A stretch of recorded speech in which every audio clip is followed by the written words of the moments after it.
Alright, so start करते हैं 2018 के पेपर से। आज सेकेंड डे है उसका। So question number 12। सो ये क्वेश्चन पूछा गया था आधार कार्ड के रिलेटेड, और बहुत ही सिंपल सा सवाल पूछा गया था। ठीक है। So Aadhaar card can be used as a proof of citizenship और डोमिसाइल। ठीक है। Next, once issued Aadhaar can not be deactivated और ओमिटेड बाय इशूइंग अथॉरिटी। ठीक है, तो एकदम फैक्चुअल सवाल था उसके बारे में। सो कोई आंसर बता सकता है क्या होगा? डी। तो ये दोनों ही स्टेटमेंट जो थे वो गलत थे। सो इनफैक्ट आप अपना आधार कार्ड प्रिंट करोगे तो उस पर साफ साफ लिखा हुआ है कि Aadhaar is proof of identity not of citizenship. ठीक है, तो वो सिटीजनशिप या डोमिसाइल से कोई लेना देना नहीं है उसका, वो एलिमिनेट हो जाता। और सेकंड वाला पॉइंट, ये एक फैक्चुअल इंफॉर्मेशन है कि अथॉरिटीज ने कई जो आधार कार्ड है उसको कैंसिल किया है। तो कौन सी अथॉरिटी है जो ये आधार कार्ड बनाती है? UIAI हाँ। UIDAI। हाँ, UIDAI। सो वो बनाती है, कौन सी मिनिस्ट्री के अंडर आती है?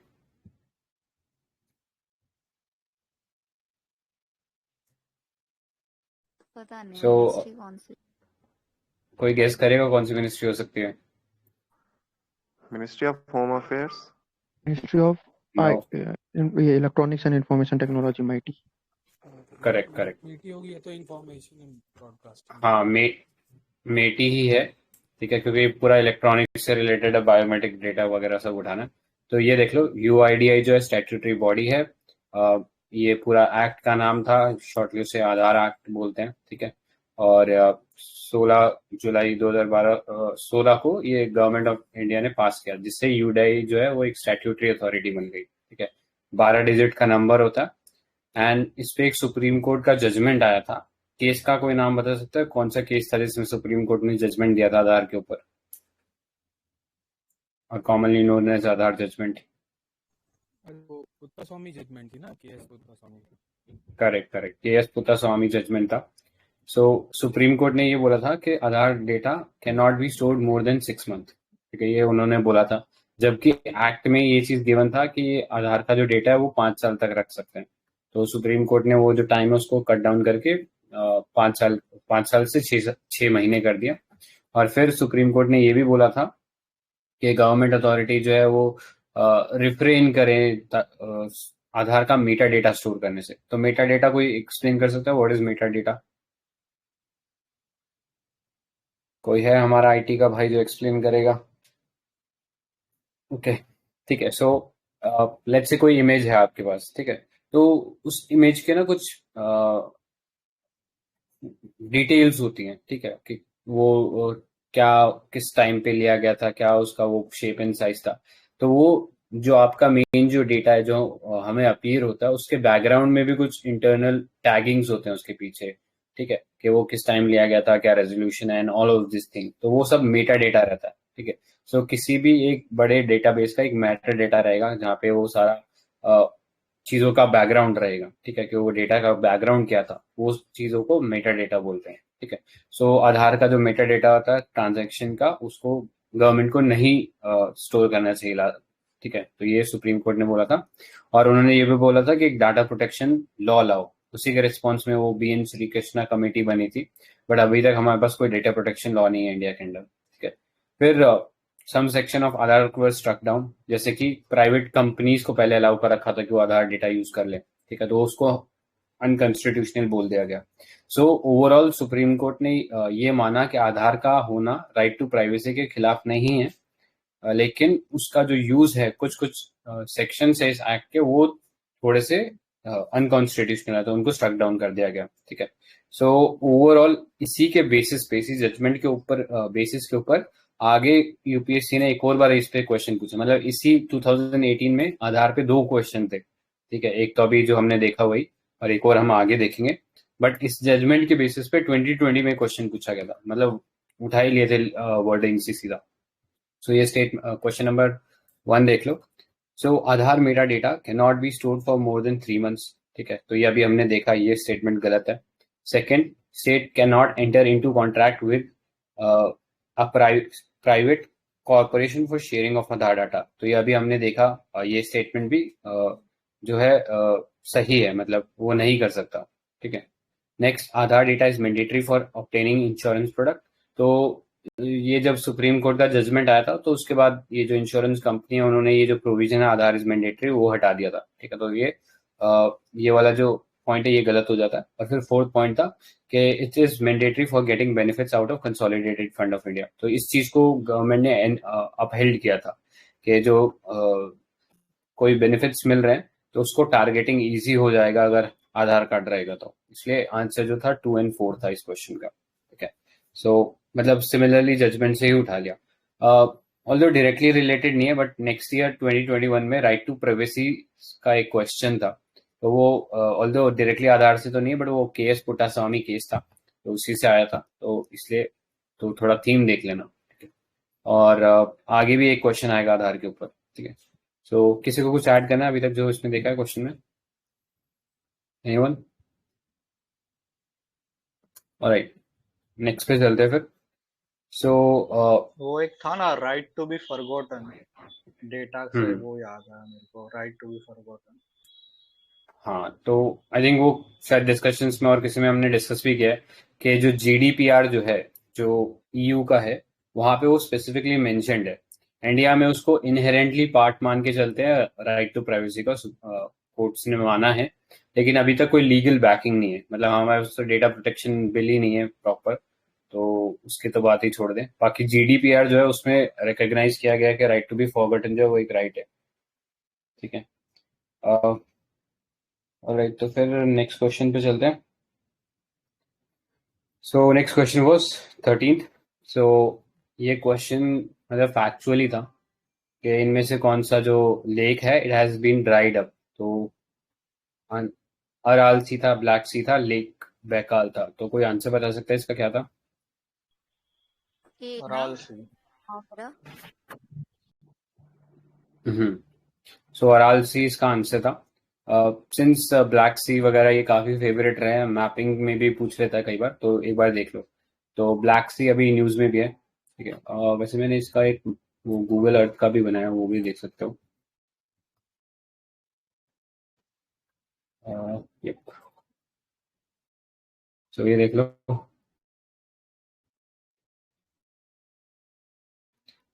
है अराल सी पड़ता है, ठीक है।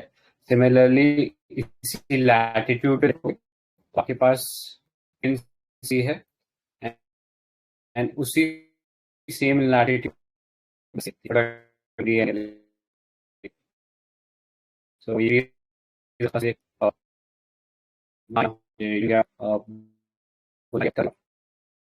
यहाँ पे क्या है क्या। नेक्स्ट फिर इसी क्वेश्चन में लेइंग बैक पूछा, तो हाल वो रशियन मंगोलिया, ठीक है। तो ये लेक बैकाल है,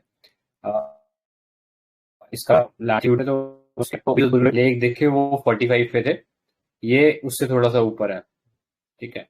ये ऑलमोस्ट 10 डिग्री लैटिट्यूड ऊपर है। सो वापस आते हैं उस पर। सो नेबरिंग कंट्रीज एक बार रिमेंबर करने के लिए एक ट्रिक देख लो। सो ब्लैक सी के आसपास जितने भी कंट्रीज हैं उनको आप ऐसे रिमेंबर कर सकते हो, टी एंड बर्गर, ठीक है।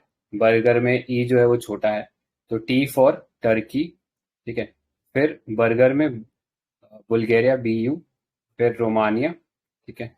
रोमानिया के बाद यूक्रेन BUR हो गया, एंड फिर जॉर्जिया GE, एंड फिर रशिया, ठीक है। तो ये सब कंट्रीज मिलके ब्लैक सी को सराउंड करते हैं। तो ये ट्रिक है इसकी याद रखने की, ठीक है। ऑलराइट, नेक्स्ट पे चलते हैं। नेक्स्ट क्वेश्चन था इसमें अराल सी। हाँ, सो अराल सी अभी जो हमने पढ़ा कि एंडोरिक लेक है, तो एंडोरिक लेक का मतलब कोई बता सकता है what is endorheic lake?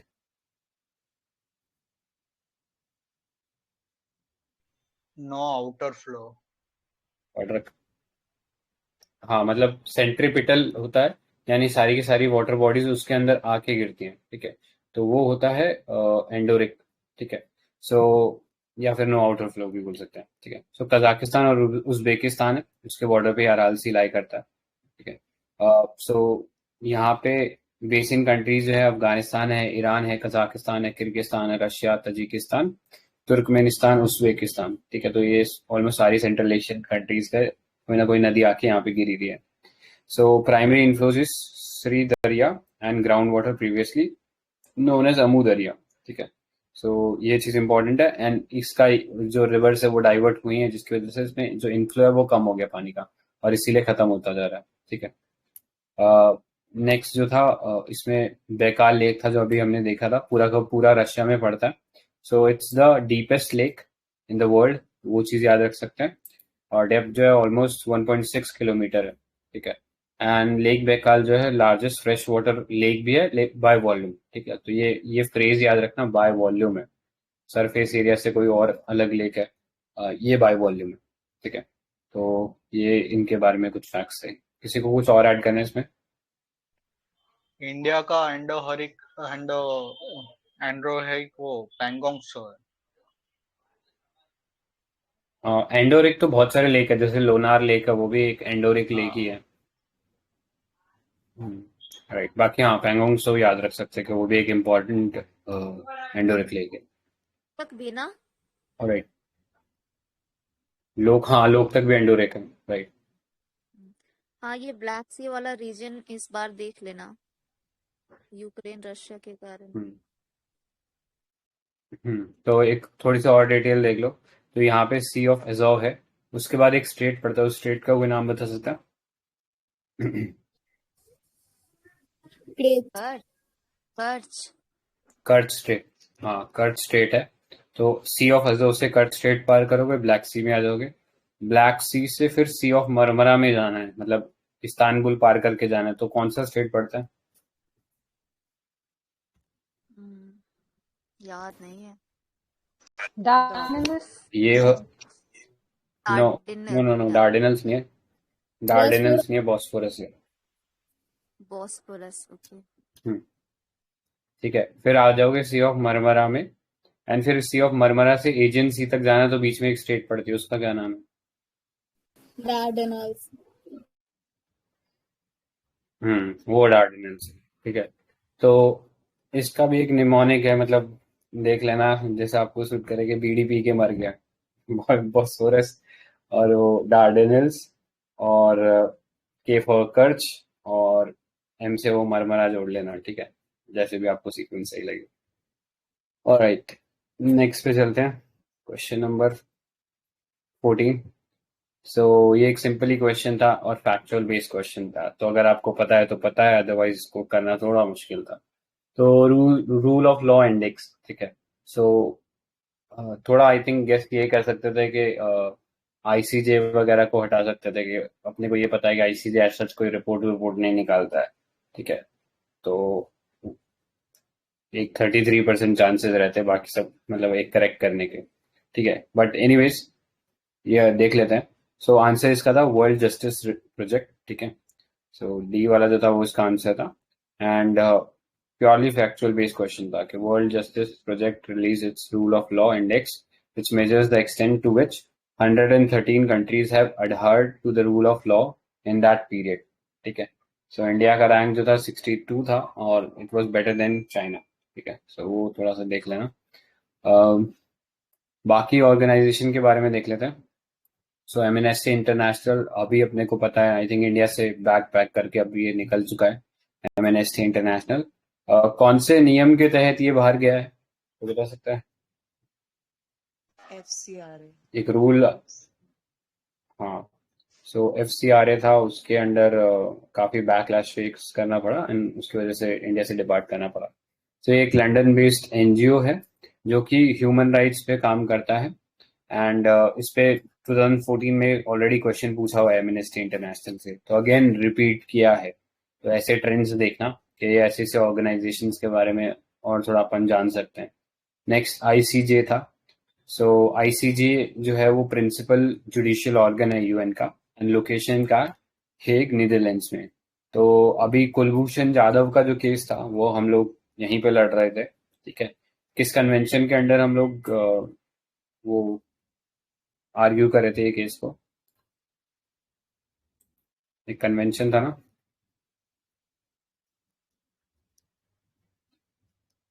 Geneva convention था ना, उसके ब्रीच के वजह से हम लोगों ने यहाँ पे हेग कोर्ट में गए थे, ठीक है। काउंसिलर एक्सेस नहीं दे रहे थे वो कुलभूषण जाधव को, ठीक है। सो उस सेंस में था। एंड दलवीर सिंह भंडारी जो है उस टाइम वो सेकंड आईसीजे के जज, मतलब सेकंड टाइम जज के तौर पे इलेक्ट हुए थे। कोई टेन्योर बता सकता है कितने साल के लिए अपॉइंट होते हैं यहाँ पे जज? 9 years. करेक्ट, तो 9 years का टेन्योर होता है। Next, human commissioners, UN Commissioner for Human Rights. So it's a high commissioner, which is appointed by the UN Secretary General after the approval of UNGA. ठीक है, तो ये थे बाकी organizations. So simple factual question था, पता होता तो पता होता, otherwise कैसे guess मार के कर पाना थोड़ा मुश्किल था इसको, ठीक है। नेक्स्ट पे चलते हैं। सो ये क्वेश्चन काफी इंपॉर्टेंट थीम रहा है, मतलब पिछले 4-5 सालों से लगातार ये फिनटेक बेस्ड या पेमेंट्स को लेकर कोई भी नई इनोवेशन हुई है उस पर लगातार क्वेश्चन पूछा है।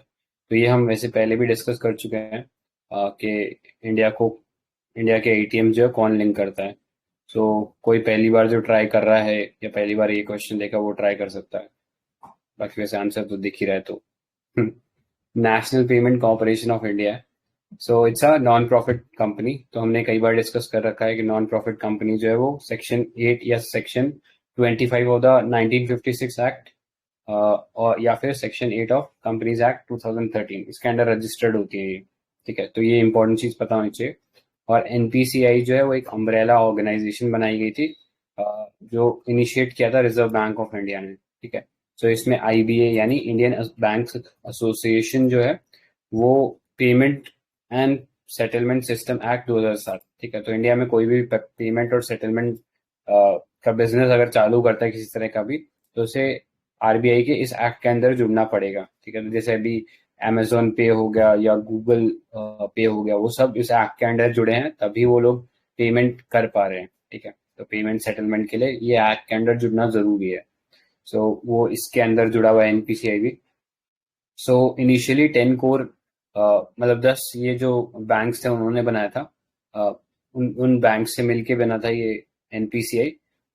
बट धीरे धीरे इसकी मेंबरशिप और लोगों को भी खोल दी गई, ठीक है। तो ये अभी 56 मेंबर बैंक्स हैं इसके अंदर पार्ट है। और रिसेंटली 2020 में new entities like payment bank, small finance bank, payment service operator, उनको भी इसके अंदर ऐड ऑन किया गया था, ठीक है। सो ये चीज याद रख लेना कि सिर्फ वो पुराने जो 10 थे वो नहीं है, अब नए भी मेंबर्स ऐड हो गए। पेटीएम और अमेजोन पे और एयरटेल बैंक जो है वो सब भी इसका पार्ट बन गए, ठीक है। सो प्रोडक्ट्स देख लो एनपीसीआई क्या निकालता है। सो एक बार क्विकली जस्ट ग्लांस थ्रू कर लो ताकि कभी कंफ्यूजन ना हो कि यार कोई मिनिस्ट्री निकालता है या आरबीआई निकालता है, ऐसा कंफ्यूजन ना हो, ठीक है। बाकी इनका डिटेल जो है मैंने यहाँ राइट में दी हुई है, तो किसी को देखना हो तो देख लेना। बाकी तो काफी सुनी रखा है। तो पहला यूपीआई है, फिर रुपे कार्ड है, फिर भीम है, फिर एनएसीएच है। कोई एनएसीएच का फुल फॉर्म बता सकता है क्या था? National automated clearing house. Correct. तो जो चेक्स होते हैं ना उनकी क्लियरिंग जो होता है वो इसी के थ्रू होती है। आईएमपीएस हमने पढ़ रखा है। एनईटीसी फास्टैग जो है वो इन्होंने बनाया था, ठीक है। और ये हैशटैग 99 स्टार 99 हैश, तो ये जो है वो एक तरीके से फीचर फोन के ऊपर ट्रांजैक्शन करने का सिस्टम है। फिर सीटीएस, कोई सीटीएस बता सकता है क्या है? Check truncation system. Correct, check truncation system है। फिर ये है NFS. NFS Need for Speed नहीं है, ये है नेशनल फाइनेंशियल स्विच, जो हमारे जितने भी एटीएम्स हैं उनको लिंक करता है। तो ये क्वेश्चन डायरेक्टली एनएफएस से रिलेटेड था। फिर एईपीएस, तो आधार एनेबल्ड पेमेंट सिस्टम है, जो कई बार सुनी रखा है हमने। फिर भीम आधार है। ई रूपी हमने रिसेंटली डिस्कस किया है, काफी बार डिस्कस किया है, मतलब पीटी में भी डिस्कस किया है, और ये जो पेपर एनालिसिस कर रहे थे 17 का भी, उसमें भी डिस्कस किया है, ठीक है। तो यहाँ डिस्कस नहीं करेंगे। ऑटो पे, IPO, UPI 123 and Bharat bill pay. So UPI 123 अभी सबसे लेटेस्ट एडिशन है। सो उसको एक बार मैंने इन्फोग्राफिक के थ्रू समझाने का कोशिश किया। सो इसमें क्या है कि फीचर फोन यानी ऐसे फोन जिसमें वो कीपैड वाला जो हम पहले यूज करते थे, वो फ्लैप वाला हो गया या फिर नोकिया 1100 हो गया, उस टाइप के फोन्स में ये पेमेंट करने के लिए सिस्टम बनाया गया है। सो इसमें होता क्या है, इसमें आपको एक आपको नंबर पे कॉल करना होता है, ठीक है। ये नंबर जो दिए इनमें से किसी पे भी कॉल कर सकते हो। फिर उसके बाद सामने से आपको एक ऑप्शंस का वो मिलेगा, एक लिस्ट मिलेगी, आपको चूज करना है कि आपको करना क्या है, पेमेंट करना है या कुछ और ट्रांजैक्शन अगर आपको करना है तो वो चीज आप कर सकते हो। एंड फिर अपना लास्ट में एटीएम पिन डालोगे। तो ऑलमोस्ट 3 स्टेज प्रोसेस बनाया गया है, ठीक है। और इसको और भी तरीके से किया जा सकता है, जैसे एक प्री डिफाइंड आईबीआर नंबर दे दिया, तो मतलब इस नंबर पे कॉल करो तो ये वाली सर्विस डिलीवर हो जाएगी, या मिस्ड कॉल करो तो फिर हम लोग आपको वापस रीच आउट करेंगे, या ओईएम अनेबल्ड पेमेंट्स के आपका जो फोन है, वो फोन मैन्युफैक्चरर है, वो आपको ये फैसिलिटी डाल के दे रहा है कि आप 123 यूपीआई डायरेक्टली फोन से ही कर सको, मतलब इंटरनेट की जरूरत नहीं है। नेक्स्ट, साउंड बेस्ड टेक्नोलॉजी, ठीक है। जैसे वो बोलता है 1 दबाइए, 2 दबाइए, 3 दबाइए, आप वो दबाते हो एंड उसके बेसिस पे वो ऑप्शन चूज करते हो, ठीक है। तो यहाँ पे मैंने ब्रॉडली ये पूरे जो भी इसके सारे आए हैं अभी रिसेंटली में प्रोडक्ट्स, वो सब मैंने लिख दिए हैं, तो एक बार देख लेना अगर किसी को देखना हो। बाकी ये वेबसाइट है npci.org, यहाँ से मैंने ये चीजें निकाली है, ठीक है। सो उसको भी रेफर कर सकते हो। सो किसी को और चीज ऐड करनी है इसमें? और प्रीवियस ईयर क्वेश्चन तो वैसे हमने 17-16 में कई बार डिस्कस कर लिया है इस क्वेश्चन को, तो यहाँ मैंने नहीं किया है। बट ये चीज याद रखना कि ये थीम बहुत इंपॉर्टेंट है, तो फिनटेक से रिलेटेड कुछ भी नई चीज आए ना तो वो देख लेना। तो एक तो यूपीआई 123 पे जो है वो एक नया चीज आया कि फीचर फोन के लिए फीचर दिया गया है। और दूसरा ई रूपी, तो वो भी हमने डिस्कस कर लिया, अभी यहाँ पे डिस्कस नहीं करेंगे, ठीक है। सो किसी को कुछ और ऐड करना है इसमें? ऑलराइट, नेक्स्ट पे चलते हैं।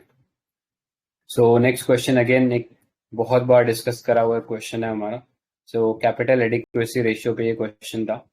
सो इसमें ये फर्स्ट स्टेटमेंट में ये बोल रहा था that banks have to maintain in form of their own funds to offset any loss that banks incur the account holder face to repay dues, ठीक है। Next was CAR is decided by each individual bank. तो क्या mark करना चाहिए था इसका answer?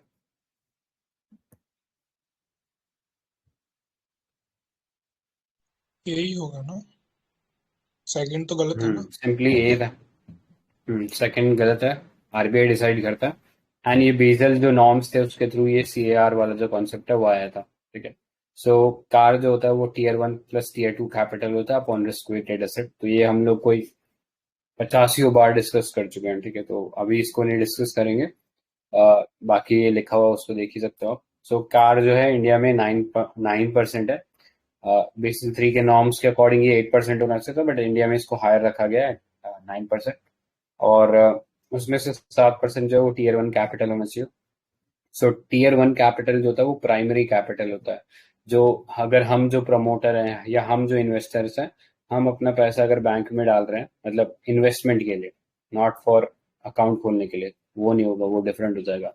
अगर हम इन्वेस्टमेंट के पर्पज से वो पैसा डाल रहे हैं, बैंक में इन्वेस्ट कर रहे हैं, तो फिर वो टियर 1 कैपिटल होगा। टियर 2 कैपिटल जो अनऑडिटेड जो अकाउंट्स है उससे कोई इनकम रियलाइजेशन होता है या प्रॉफिट रियलाइजेशन होता है, तो वो टियर 2 कैपिटल में आता है। तो टियर 2 कैपिटल इतना इंपॉर्टेंट नहीं होता, मेजरली इंपॉर्टेंट जो टियर 1 कैपिटल है, ठीक है।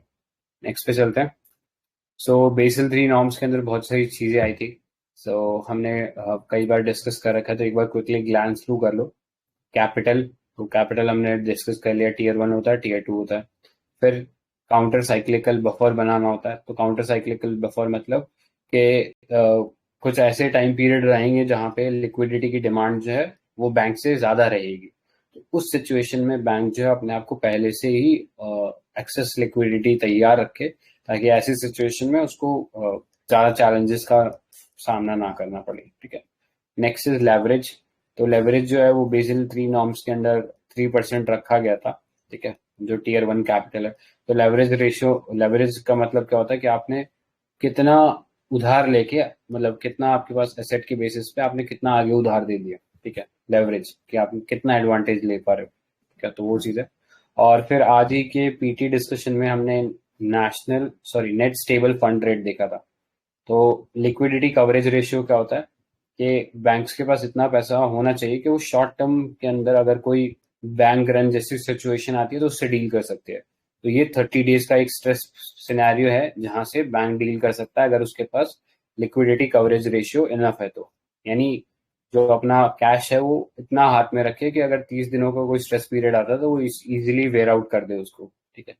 Next, net stable fund rate. तो ये इस बार के पीटी 365 में दिया हुआ था कि आरबीआई ने बोला था कि इसको लागू करो। ठीक है। अब ये लागू हुआ कि नहीं हुआ, it's all different question, but एक बार चेक कर लेना इसको।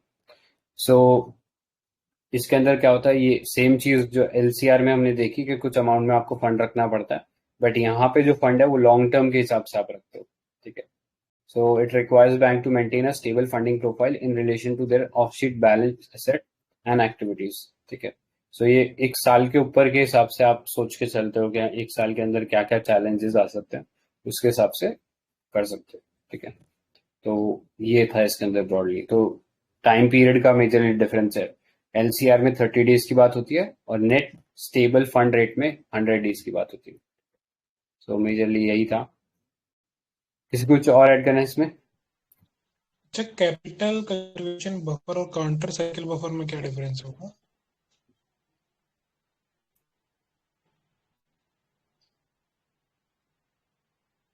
क्या चीज? सर जो आपने एक्सप्लेनेशन में था, कैपिटल कंजर्वेशन बफर है ना, एक तो एक काउंटर साइकिल बफर है, दो चीजें है ना सर, हम्म। क्या डिफरेंस है दोनों में? एवरेज वाले पॉइंट से ऊपर जो थर्ड पॉइंट लिखा हुआ है ना राइट साइड में, मैं बोल रहा हूँ।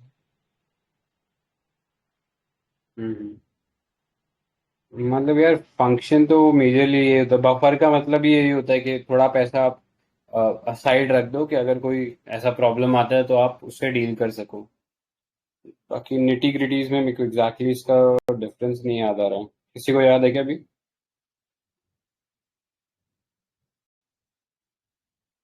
ठीक है, मैं एक बार देख के बता दूंगा ये वाला। ओके। ऑलराइट, नेक्स्ट पे चलते हैं। सो अगेन आधार के ऊपर एक और क्वेश्चन था इसी इसी साल में, मतलब 2 क्वेश्चन पूछे हुए थे इसके अंदर। सो ये क्वेश्चन था, the identity platform Aadhaar provides APIs, what does it implies? So first, it can be integrated into any electronic device. Second, online authentication using iris is possible. So क्या होना चाहिए था इसका आंसर?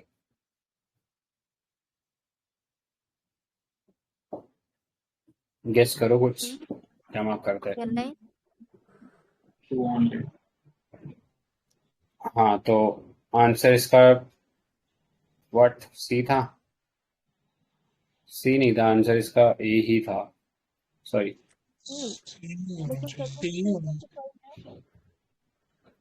हाँ, बी आंसर होना चाहिए था। सो यहाँ पे एक एक्सट्रीम स्टेटमेंट यूज कर दिया, एनी इलेक्ट्रॉनिक डिवाइस। तो इसका मतलब ये थोड़ी है कि टीवी में लगा के आप API यूज करने लग जाओगे। ठीक है। सो चलो आगे बढ़ने से पहले कोई API डिफाइन कर सकता है क्या? API क्या होता है? एनीवन?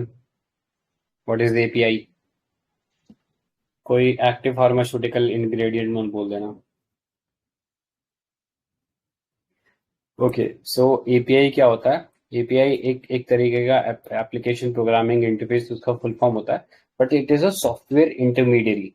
मतलब कि लेट्स से गूगल मैप आप यूज करते हो। ठीक है, गूगल मैप आप डेली बेसिस पे यूज करते हो, लेकिन आपको एक दिन टैक्सी बुक करनी थी, आपने ऊबर ऐप खोली, तो ऊबर ऐप जो है वो अपना मैप नहीं बनाया उसने, वो गूगल का ही गूगल मैप यूज कर रही है। तो पॉसिबल कैसे है? तो ये पॉसिबल ऐसे है कि गूगल ने अपने जो गूगल मैप का जो पूरा वेबसाइट है या जो प्लेटफॉर्म है उसका एक API डिजाइन कर रखा है, यानी एक ऐसा उसका एक इंटरमीडिएट फॉर्म डिजाइन कर रखा है। अरे मेरे फोन पे गूगल मैप खुल गया।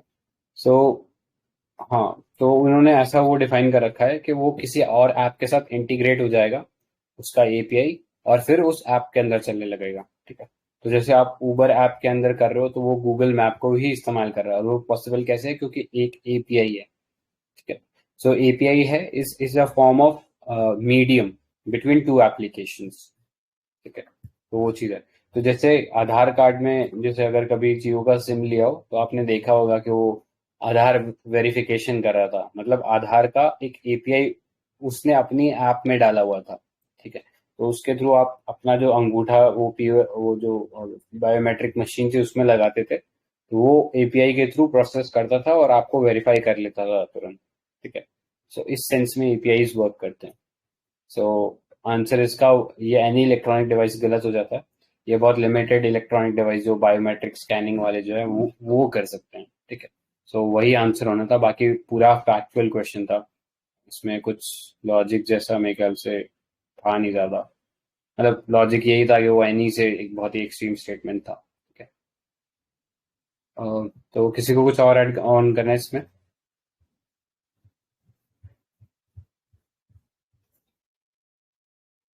ठीक है, तो नेक्स्ट पे चलते हैं।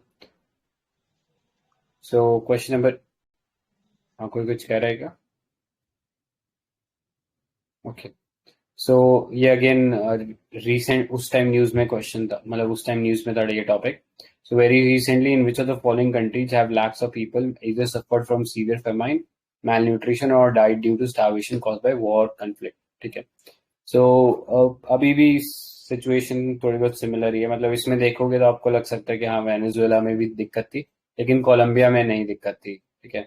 सो आंसर इसका डी था। अभी भी यमन में तो चली रही है, साउथ सुडान में पॉलिटिकल टर्मोइल है, उतना सीवियर नहीं है जितना पहले था, बट हाँ प्रॉब्लम अभी भी चल रही है, लेकिन यमन जितनी प्रॉब्लम नहीं है, ठीक है।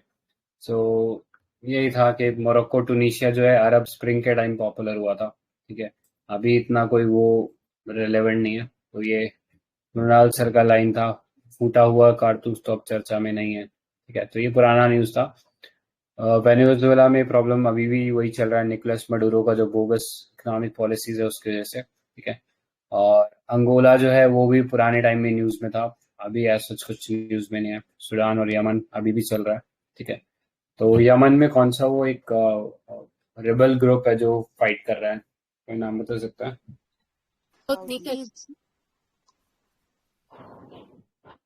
तो हुती रिबल्स हैं, वो अभी भी लड़ाई चल रही है वहां पे, ठीक है। सो इतना ही था, मतलब आईआर का देख लेना, तो आई थिंक इस टाइप के क्वेश्चन इजीली सॉर्ट आउट हो जाएंगे आईआर बेस्ड, ठीक है। सो आईआर से इतने ज्यादा कोई टफ क्वेश्चन भी नहीं थे, यही था मोर और लेस। नेक्स्ट पे चलते हैं। सो ये क्वेश्चन मॉडर्न हिस्ट्री से था, वुड्स डिस्पैच के रिगार्डिंग। सो ये एजुकेशनल कमीशन वाले जो क्वेश्चन है ना काफी इंपॉर्टेंट है, तो वो लिस्ट वगैरह बना के एक बार कंपैरेटिव एनालिसिस कर लेना कि किसमें क्या किया है, ठीक है। तो जैसे वुड्स डिस्पैच की बात करते हैं, तो first statement was grants in aid was introduced, next establishment of universities was recommended, third English was the medium of instruction at all levels of education was recommended. तो अतुल सर के अलावा बाकी बता दो यार, क्या था इसके आंसर, क्या मार्क वन करते एंड इसमें? One and option third statement तो नहीं होनी चाहिए, वन एंड थर्ड वाला तो बिल्कुल ही गलत हो गया। पहला तो सही है। करेक्ट। तो ये थर्ड वाला एलिमिनेट कर देना तो आंसर सीधा ही आ जाता, ज्यादा सोचने की जरूरत ही नहीं थी, 1 and 2 आंसर हो जाता, ठीक है। तो एक बार देख लेता है वुड्स डिस्पैच में और क्या क्या प्रोविजन, बोलिए। और मैग्ना कार्टा बोलते हैं ना इसको, इंडियन एजुकेशन का, तो फिर इंग्लिश कैसे होगा? हाँ, तो वरना कोई लैंग्वेज वगैरह भी आएगा। करेक्ट। तो वुड्स डिस्पैच था 1854 में था। सो इसमें ये गवर्नमेंट का एक तरीके से डिक्लेयर किया गया था कि गवर्नमेंट का एम है प्रमोशन करना वेस्टर्न एजुकेशन को, ठीक है। तो वेस्टर्न एजुकेशन के लिए एक शब्द इस्तेमाल किया जाता है, कोई बता सकते हो क्या था वो शब्द? ओरिएंटलिस्ट बोल रहा हूँ। नहीं, इंग्लिश तो थे, हाँ नॉट ओरिएंटल। एंग्लिश था। हाँ, ओरिएंटलिस्ट जैसे उसका उल्टा होता था, ओरिएंट मतलब ईस्ट, तो ऐसे याद रखना, ओरिएंटल मतलब इंडिया की ही बात हो रही है, इंडिया के कल्चर की बात हो रही है। तो in his dispatch he emphasise on education of art science philosophy, ठीक है। सो वो बेसिक आइडिया था कि यूरोपियन जो नॉलेज है वो हम लोग को प्रोपोगेट करें, ठीक है। सो हायर एजुकेशन में इन्होंने बोला था कि English should be the medium of instruction, लेकिन जो लोअर लेवल है वहां पे वर्नाक्युलर लैंग्वेज पे हम लोग फोकस करें, ठीक है। और इंग्लिश जो है वो एंग्लो वर्नाक्युलर हाई स्कूल्स रखें और उनसे एफिलिएटेड कॉलेजेस रखे डिस्ट्रिक्ट लेवल के, ठीक है। सो ये चीज था। तो लोएस्ट लेवल तो था विलेज, फिर हाई स्कूल से एंग्लो वर्नाक्युलर और फिर अफिलिएटेड कॉलेज डिस्ट्रिक्ट लेवल पे। तो ये 3 लेवल बताए थे और ग्रांट्स इन एड भी देने की बात करी थी, जो कि कंडीशनल भी रखी गई थी कि वो क्वालिफाइड टीचर्स को एम्प्लॉय कर रहे हैं, मेंटेन कर रहे हैं प्रॉपर टीचिंग स्टैंडर्ड्स। तो ये सब था। सो मैंने यहाँ पे लिंक डाल दिया है, तो बाकी कमीशंस भी देख लेना, क्योंकि I think static he part है तो कई बार पढ़ रखा होगा। तो अगर नहीं भी पढ़ रखा तो एक बार इसके थ्रू गो थ्रू कर लेना या फिर स्पेक्ट्रम में देख लेना, तो बाकी भी इम्पोर्टेंट है। तो कुछ एक क्वेश्चंस देख लो। जैसे ये एक क्वेश्चन 2018 में पूछा गया था, with reference to educational institutes during the colonial rule in India consider the following pairs. तो इसका क्या आंसर होना चाहिए था? बनारस कॉलेज। वो तो डंकन थे ना शायद, संस्कृत कॉलेज वाले तो डंकन थे आई थिंक। तो डंकन थे। तो पहली गलत हो जाएगी इसमें स्टेटमेंट, और मदरसा वॉरेन हेस्टिंग ठीक हो जाना चाहिए। ये fort William college author Wellesley नहीं होना चाहिए। क्या है इसका आंसर? बी था क्या? रिकर्ड वेस्ले यही होना चाहिए, क्योंकि इसमें जो आर्थर वेल्सले नहीं थे, वो रिचर्ड क्लॉय वेल्सले थे। ये उसके भाई साहब थे, मतलब जिन्होंने टिप्पू सुल्तान के साथ लड़ाई करी थी, वो थे। सो ये बहुत स्मार्टली प्ले किया, मतलब रिचर्ड हाँ, वेलेजले मतलब के भाई। बहुत स्मार्टली, हाँ इन्होंने बहुत स्मार्टली प्ले किया था कि लास्ट में वो वेलेस्ले, क्योंकि सब लॉर्ड वेलेस्ले पढ़ के आते हैं, मतलब कोई ऐसा लॉर्ड रिचर्ड वेलेस्ले ऐसा नहीं पढ़ के आते ज्यादातर, वो फंस गए थे इस चक्कर में। अगर आपको पता है कि पहला गलत है तो फोर्थ थ्री का कोई ऑप्शन नहीं है इधर, देख रहे हैं पहला आपको पता दूसरा सही है, फिर भी आप अगर मान लो थर्ड भी आपका नहीं भी पता फिर भी लग सकता है, अगर ये पता है कि पहला गलत है देखा जाएगा। में एक्चुअली में वेलेजले 3 भाई थे आई थिंक, है ना? 3 भाई थे, रिचर्ड थे, ऑथर वेलेजले थे और एक भाई और थे। राइट, बाकी मैंने ये लिंक डाल दिया सिविल से देगा, तो यहाँ से देख लेना। अच्छा ब्रीफ्स दिया हुआ है सारा कुछ पॉइंटर्स। ठीक है, नेक्स्ट पे चलते हैं। So with reference to the parliament committee, parliament of India, which of the following parliamentary committee scrutinizes and reports to the House whether the power to make regulations, rules, sub-rules, bylaws are conferred by the Constitution or delegated by the Parliament being properly exercised within the scope of such delegation? तो क्या answer होना चाहिए था? Question में ही answer है, इसमें सब लिखा हुआ है, सब रूल्स मतलब सबऑर्डिनेट लेजिस्लेशन। तो इसमें क्वेश्चन में सब रूल्स लिखा हुआ है, वहां से क्लू ले सकते थे आप। करेक्ट। तो बहुत सिंपल सा ही मतलब उस सेंस में क्वेश्चन था ये। तो आंसर मतलब यहाँ पे लिखा हुआ है गवर्नमेंट एश्योरेंसेस क्या है कि गवर्नमेंट ने जो एश्योरिटीज दी हुई है तो उसको चेक करेंगे, उनको स्क्रूटनाइज करेंगे। तो लोकसभा में अलग होती है, राज्यसभा में अलग होती है। लोकसभा में 15 मेंबर, राज्यसभा में 10 मेंबर्स। ठीक है, next committee on subordinate legislation. तो ये जो पूरा स्टेटमेंट पढ़ा था वही था। So in both houses the committee consist of 15 member, तो सेम ही नंबर्स होते हैं। Rules committee, business advisory committee, इन दोनों के हेड कौन होते हैं? स्पीकर। एक करेक्ट। एक इसके और अलावा एक और कमेटी होती है जिसके वही बताओ। General purpose committee. ठीक है, तो वो चीज देख लेना। तो मोर और लेस यही है, बाकी तो कुछ इम्पोर्टेंट है नहीं। ये पहले स्टैटिक क्वेश्चन ही था, और नहीं भी पता होता तो ये हो जाता उससे स्टेटमेंट पढ़कर ही। ठीक है, किसी कुछ और ऐड करना है इसमें? बिजनेस एडवाइजरी कमेटी और जनरल पर्पस कमेटी में वर्क में क्या डिफरेंस है, मतलब क्या क्या क्या काम करते हैं दोनों? बिजनेस मतलब जो हाउस के अंदर जो पूरा कार्यक्रम है उस दिन का, कि कौन बिल पेश करेगा, कौन कितनी देर बोलेगा, वो सब बिजनेस एडवाइजरी कमेटी जो है वो डिसाइड करती है। और जनरल पर्पस इसके अलावा बिजनेस एडवाइजरी कमेटी और रूल्स कमेटी के अलावा जो भी काम बच जाता है फिर वो जनरल पर्पस कमेटी के पास आ जाता है। ठीक है, गुड। सो वो अभी चैनल पे डाला था ना, कमेटी एक शेयर करी थी, committee on papers laid Lok Sabha की, तो वो भी लेना एक बार। वो फर्स्ट टाइम हुआ है कि कैग ऑफिशियल्स को समन करा गया वो कमेटी के सामने, तो देख लेना एक बार। मतलब ये भी हाँ करेक्ट, ये जैसे आउट ऑफ द ब्लूज पूछ लिया कमेटी ऑन सबऑर्डिनेट लेजिस्लेशन, तो वैसे उसको भी देख लेना, कमेटी ऑन पेपर्स लेड। ठीक है, राइट सिर्फ अतुल सर आप नेक्स्ट लोकसभा के लिए क्या, वो सिर्फ रेड वाली जो आप बताई नहीं, आपने बताई, क्या बोल रहे हो नवीन? जो आपने बताई है वो सिर्फ लोकसभा के लिए है क्या, दोनों के लिए है फिर? नहीं नहीं, दोनों के लिए है वो, बट लोकसभा की कमेटी ने समन करा था तो मैंने लोकसभा हेडिंग करके डाल दिया क्योंकि न्यूज वो कॉन्टेक्स्ट में थी ना, इसलिए। ठीक है। हाँ, वो हैशटैग से आप देख सकते हो, क्विक रिवीजन सीरीज करके हैशटैग है, उससे आप सब आर्टिकल्स देख सकते हो जो क्विक रिवाइज के लिए हम लोग डालने वाले हैं वैसे।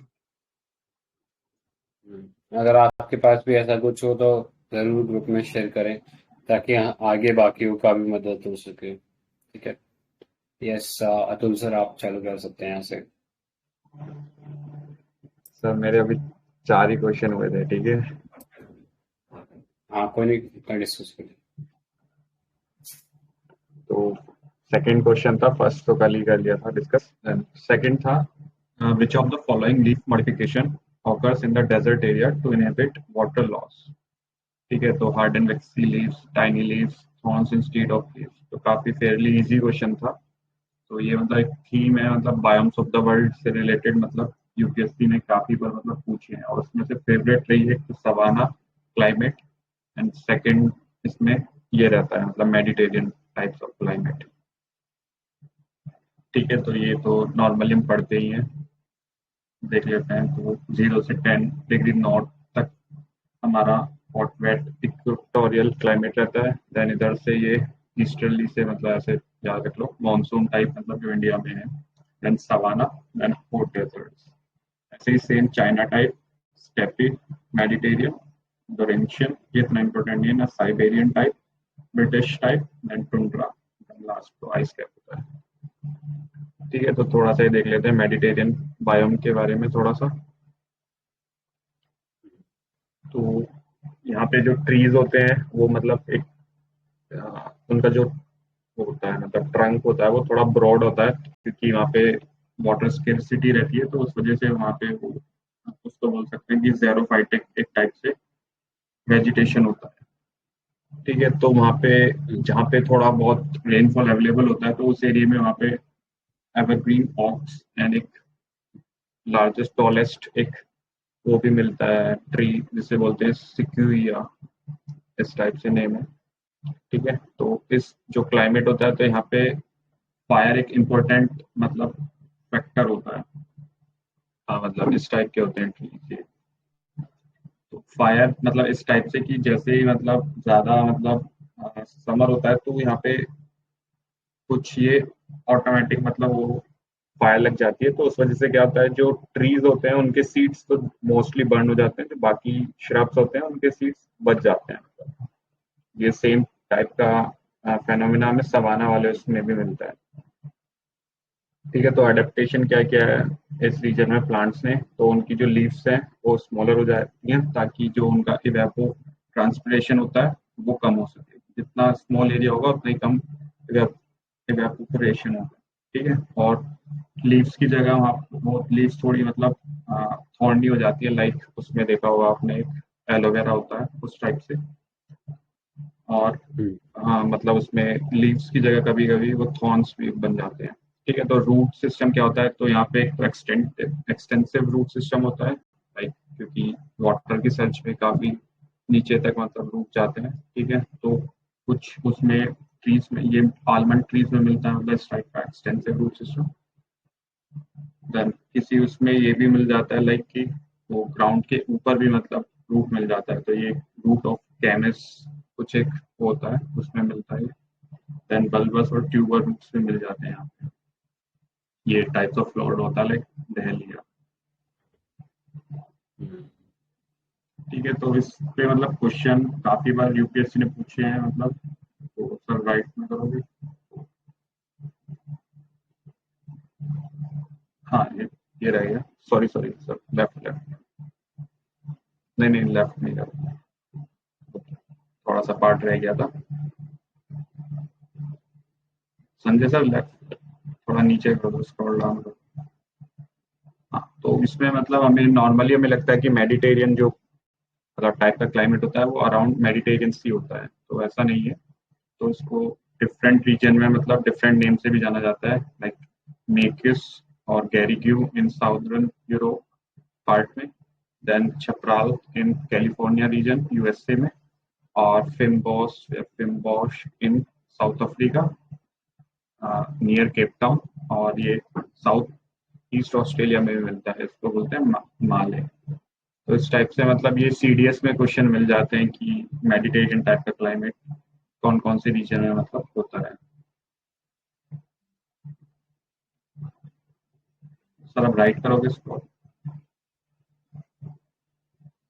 हाँ, तो ये कुछ क्वेश्चंस थे मतलब जो यूपीएससी ने पूछे हुए हैं, मतलब ये बायोम से रिलेटेड ही क्वेश्चन है, बैक टू बैक ये आए हैं मतलब।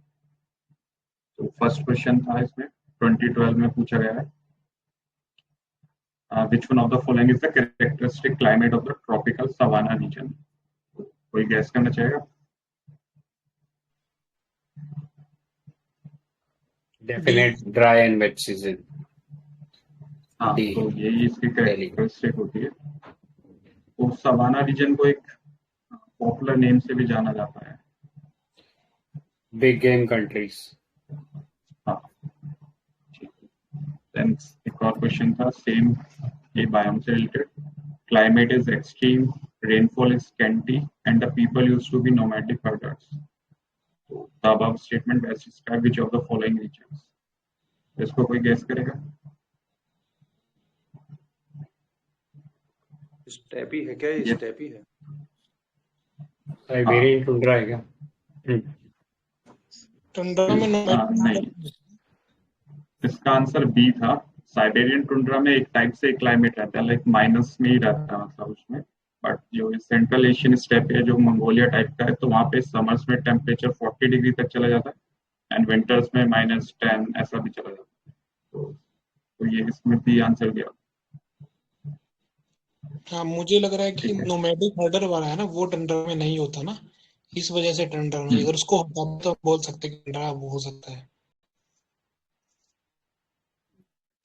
देन सेम एक और क्वेश्चन पूछा था, तो मतलब इसमें ऐसा काफी ये रेगुलर पैटर्न है कि एक बार उसको पूरा अच्छे से डिफाइन करता है यूपीएससी, देन पूछता है। तो ये 2021 में भी सेम इक्वेटोरियल होगा ना इसका? तो हाँ, तो इसका इक्वेटोरियल ही था आंसर, ठीक है।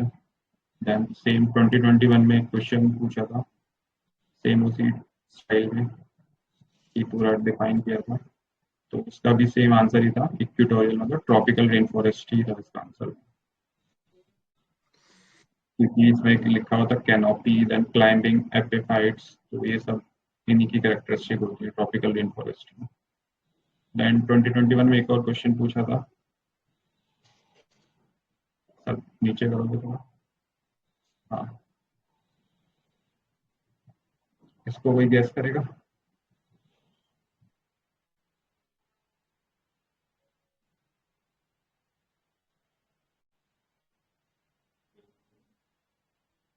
टू थ्री फोर सी ये होगा ना, तो मतलब रेनफॉल से तो कम होना चाहिए। सी होगा इसका आंसर, क्योंकि फायर और रेनफॉल ये दो एक लिमिटिंग फैक्टर होते हैं सवाना रीजन में, जिसकी वजह से मतलब वहाँ पे ट्री की ग्रोथ नहीं होती है। तो वो एक तरह से होता है ना, जैसे पार्क के मतलब कॉर्नर्स में ही मतलब ट्रीज मिलते हैं, बीच में नहीं होते हैं, तो उस टाइप से तो फायर मतलब लिमिट करता है और लिमिटेड रेनफॉल होता है वहाँ पे, क्योंकि फायर की वजह से क्या होता है, जो ट्रीज के सीड्स होते हैं वो तो बर्न हो जाते हैं, बट जो बाकी ग्रासेस के सीड्स होते हैं वो मतलब एक तरह से फायर रेजिस्टेंट होते हैं या टॉलरेंट हो सकते हैं। तो सेकंड और फोर्थ की पता होते तो उस वे में मतलब आंसर आ जाता। ठीक है, तो मतलब ये एक इम्पोर्टेंट थीम है यूपीएससी, मतलब ये बायोम्स काफी इजी भी है ये, तो इसलिए मतलब होने चाहिए वाले क्वेश्चन।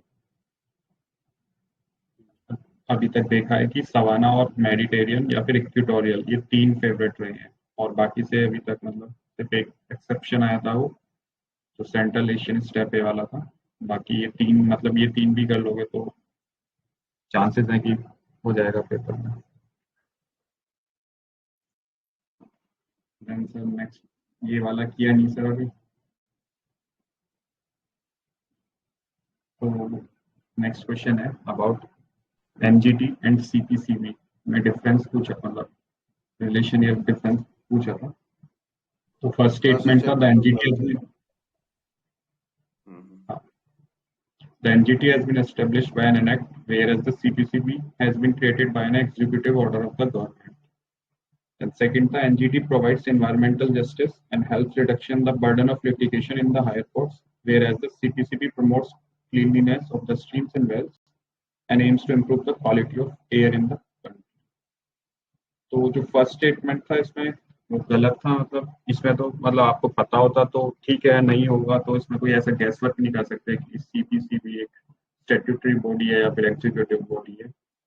बट सेकंड जो स्टेटमेंट था वो थोड़ा मतलब एक जर्नल, मतलब जो डिफाइन वाला स्टेटमेंट यूपीएससी जनरली मतलब बताती है कि उसको डिफाइन किया गया था, तो वो सही लग रहा था। तो फर्स्ट में आपको रिस्क ले सकते थे, मतलब इसमें 50-50 वाले पे आ जाते इसलिए, तो इसका आंसर था 2 ओनली। तो एनजीटी के बारे में देख लेते हैं थोड़ा सा।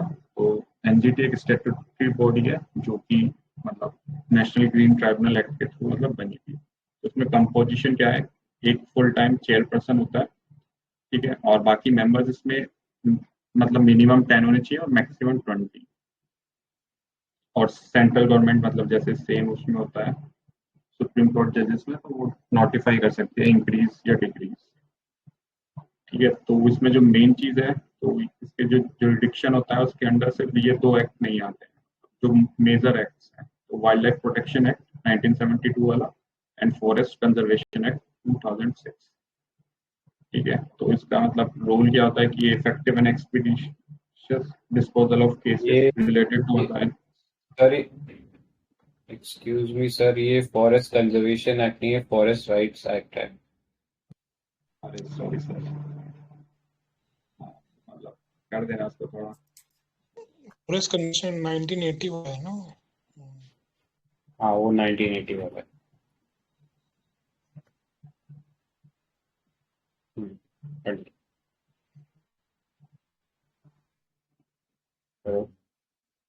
ठीक है। तो और बाकी इसमें इसके प्रोविजन ये भी होता है कि ये रिलीफ और कंपनसेशन भी मतलब दिलवा सकता है जो पार्टीज होती हैं उनको, ठीक है। तो ये बाकी एक्ट्स दिए हुए हैं, तो इसमें मतलब याद करना तो नहीं है, एक बार बस गो थ्रू देख लो। मेन तो ये दोनों याद रहनी चाहिए कि wild life protection act and forest rights act नहीं है इसके जुरिडिक्शन में। तो बाकी देख लेते हैं। Then water prevention and control of pollution act, then same water prevention and control of pollution cess act, then the Forest Conservation Act 1980, Air Prevention Act, then Air Protection Act, Environment Protection Act 1986, then Public Liability Insurance Act and Biological Diversity Act। ये in act में होता है। तो उसमें main चीज ये है, तो उसको बनाने के लिए हमने राइट टू हेल्दी एनवायरनमेंट जो है वो एक पार्ट है right to life under article 21। तो हमने ये ट्रेंड भी देखा, यूपीएससी जनरली क्या करता है कि जो क्वेश्चंस होते हैं उसके मतलब स्टेटमेंट से ही मतलब नेक्स्ट एक और क्वेश्चन बना देता है। लाइक एक बार ये पूछा था राइट टू प्राइवेसी वाला, तो क्वेश्चन के स्टेटमेंट नहीं था, तो 2021 में एग्जैक्टली सेम ही पूछ गया था कि right to privacy is protected under which article of the constitution. तो ये 2021 का ही क्वेश्चन था, तो इस टाइप से याद रख लेना कि इसको बनाया गया था। ये राइट टू हेल्दी इन्वायरमेंट होता है, वो राइट टू लाइफ का एक पार्ट होता है, ठीक है। तो एक मेरा क्वेश्चन है कि सो मोटर पावर होता है क्या एनजीटी के पास यूज केसेस? तो मतलब खुद से ही मतलब हाँ ठीक है, देन होता है उसके पास suo motu power. Then who appoints NGT chairman? Prime minister, central government in consultation with CJI, chief justice. ठीक है, ठीक। तो सेंट्रल गवर्नमेंट करती है इन कंसल्टेशन विद सीजीआई। कुछ टाइम ये जनरली मतलब इग्नोर कर देते हैं ये वाला फैक्ट। से याद रख सकते हो कि इसमें ऐसा है कि chairperson shall be either be a supreme court जज और the chief justice of high court.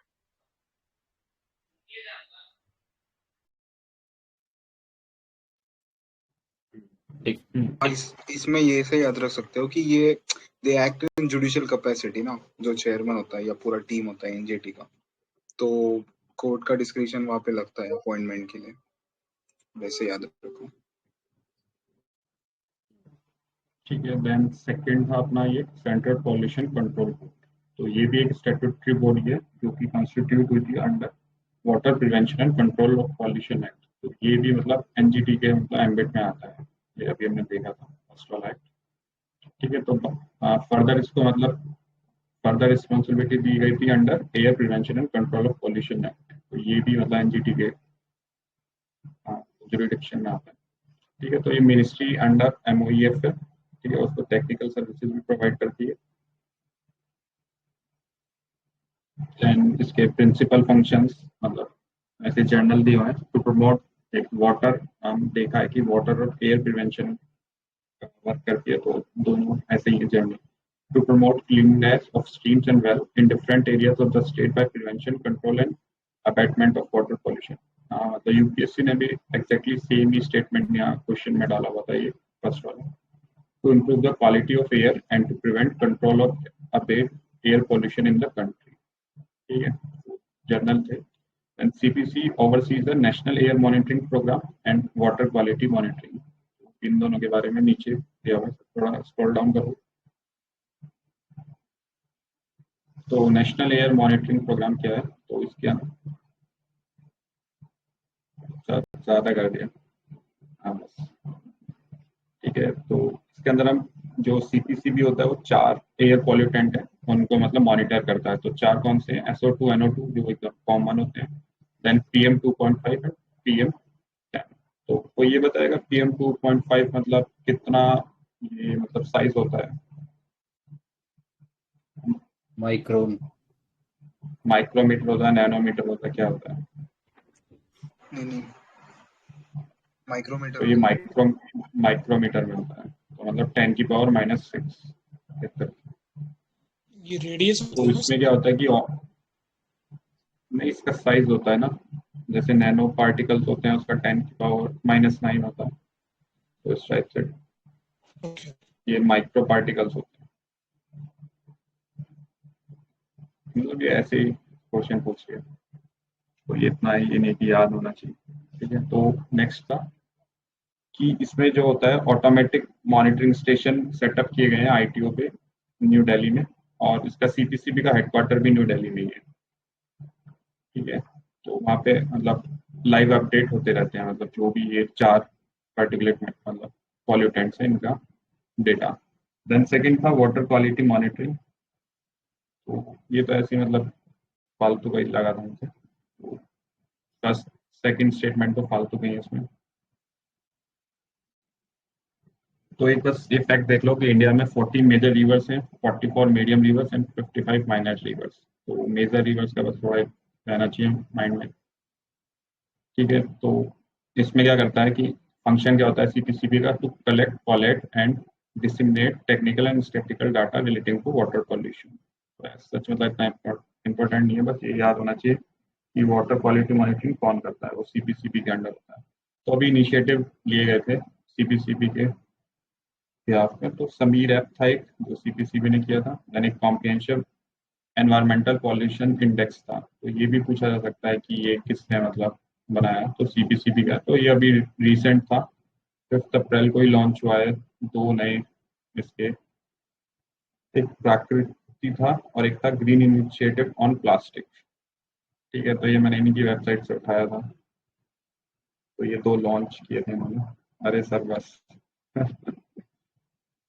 अच्छा, मिनिस्टर ऑफ ये स्टेट दिखा रहे हो। सफर और ये समीर दोनों अलग है क्या? सफर हाँ, तो साइंस मिनिस्ट्री है ना? सफर तो इंडेक्स है शायद। सफर शायद मिनिस्ट्री ऑफ अर्थ साइंस का है मे बी। हाँ, अर्थ साइंसेस का है। बट वो भी कुछ एयर क्वालिटी के लिए है ना, ऐसे कुछ है ना शायद। एयर क्वालिटी है। हाँ, उसमें भी ऐसे लाइव मॉनिटर मतलब लाइव टेलीकास्ट होता है ये सब। उसमें पैरामीटर सब भी जाता है एलिमेंट। हाँ, 12 है मेरे ख्याल से उसमें। नहीं सर, 12 तो उसमें है ना, नेक्स्ट में नेशनल एयर क्वालिटी इंडेक्स में 8 है शायद सफर वाले में। 8 तो एक सफर वाले में 8 10 दिखा रहा है, ये पीएमएफ वाली बुक में 10 दिखा रहा है। तो 10 होंगे उसमें। 8 उसमें है ना AQI में। और टेक्यूए में उसमें बेंजीन और टोलुइन जो है वो भी ऐड ऑन कर देता है।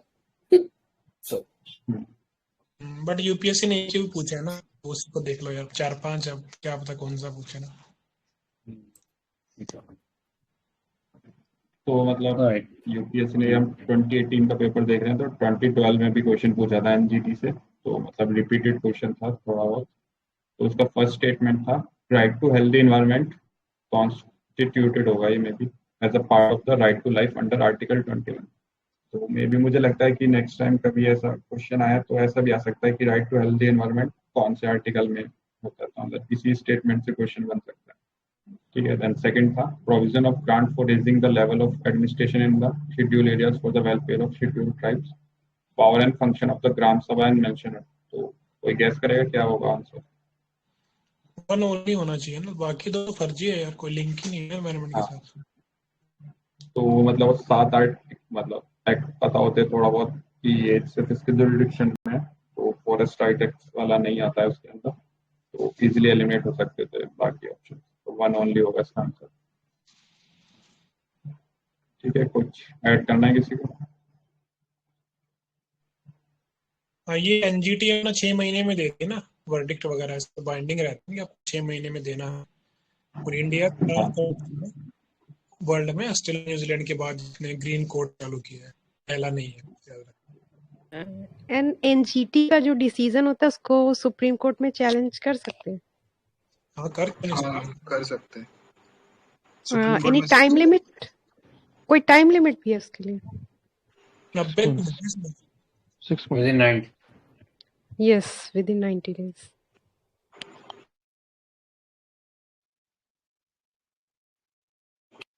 ये भी टाइप कर देते हैं यहाँ पे, मतलब कर देना डिसीजन टाइप। बाइंडिंग होता है और ये सब, या बाद में।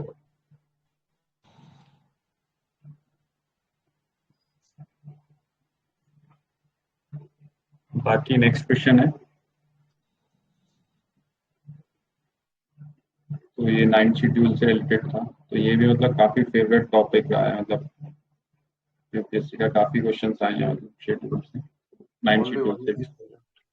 तो फर्स्ट स्टेटमेंट था, the parliament of India can place a particular law in the 9 schedule of the constitution of India and validity of a law placed in the 9th schedule cannot be examined by any court and no judgment can be made on it। तो मतलब अब तो Fairlie easy question है, तो one only इसका answer था। तो कोई बताएगा कि जो सेकंड स्टेटमेंट है तो उसके लिए कौन सा केस था? वैसे एक्चुअली में इसको स्क्रैप कर दिया गया है। मुझे लगता है कि टाइमलाइन जो है 1973 की इन लोगों ने डिसाइड की है कि बैक ऑफ द 1973 हम ऐसा नहीं करेंगे, लेकिन 73 के बाद के जितने भी केसेस हैं उनका 9 शेड्यूल में रखने के बाद भी किया जा सकता है। और ये कि हो तो होलोवन 2007 का केस था क्या ये?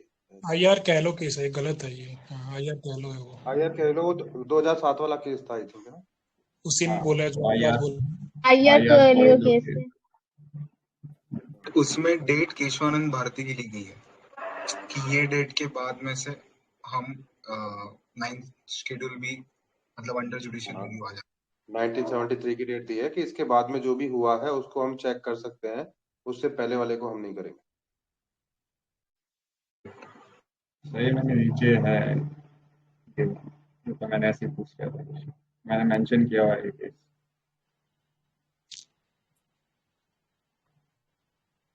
हो तो है वो कंटेम्प्ट ऑफ कोर्ट वाले से रिलेटेड है ना? नहीं, वो एंटी डिफेक्शन से रिलेटेड है। एंटी डिफेक्शन वाला कह जुडिशियल रिव्यू, मतलब स्पीकर का decision is under judicial review. Okay, ठीक है, तो ये शेड्यूल कब इनकॉर्पोरेट किया गया था कॉन्स्टिट्यूशन में? तो विद फर्स्ट अमेंडमेंट एक्ट जो हुआ था 1951 में, तो ये तब मतलब कॉन्स्टिट्यूशन में डाला गया था। ठीक है, तो इसके अंदर क्या होता है कि contains some list of central and state laws which can not be challenge in courts. तो ये उस टाइम तक था 1973 तक जो अभी हमने डिस्कस किया। तो उसमें अभी तक मतलब 1973 से पहले 284 ऐसे लॉज थे जो अभी मतलब शील्डेड हैं जुडिशियल रिव्यू में। तो शेड्यूल डाला गया तो उसके साथ साथ आर्टिकल भी ऐड होते हैं, तो article 31B and article 31A भी मतलब ऐड किए गए थे। तो ये सब लैंड रिफॉर्म से रिलेटेड थे, मतलब कि हमें लैंड रिफॉर्म्स लाने थे, तो उस टाइम जो राइट टू मतलब प्रॉपर्टी था वो एक फंडामेंटल राइट था, तो उससे मतलब जुडिशियल रिव्यू से बचने के लिए तो ये सब किया गया था। Then most of the laws protected under the schedule concern agriculture land issue, ये वही है सेम। तो इसके अंदर खाली लैंड से रिलेटेड लॉज नहीं है, तो रिजर्वेशन से रिलेटेड लॉज भी मतलब स्टेट गवर्नमेंट्स ने इसमें डाल दिए थे। तो तमिलनाडु का 69% रिजर्वेशन वाला लॉ है, वो भी इसी शेड्यूल में मेंशन है। ठीक है, तो आर्टिकल 31A एंड 31B के बारे में था ये। तो 31A क्या करता है कि protection of classes of the laws, and article 31B shield specific laws और इनेक्टमेंट्स। तो इसके अंदर एक इम्पोर्टेंट वो था कि 31B के अंदर एक रेट्रोस्पेक्टिव ऑपरेशन था, तो मतलब कि इसमें कोई लॉज जो ऐसा डाल दिया मतलब जैसे कि कोई हमने लॉ डाला, उसको सुप्रीम कोर्ट ने अनकॉन्स्टिट्यूशनल बोल दिया, तो उसको ऐसा होता था कि उसमें एक बोल देते थे कि जब से मतलब 1951 से ये मतलब वो डाला गया है हमने 92, तो ये तब से मतलब स्टार्ट हुआ था, मतलब कमेंस हुआ था, तो उसको वैलिड बना देते हैं। तो इसके बारे में कोई डिटेल में बताएगा क्या है ये, मतलब मुझे इतना ही समझ में आया।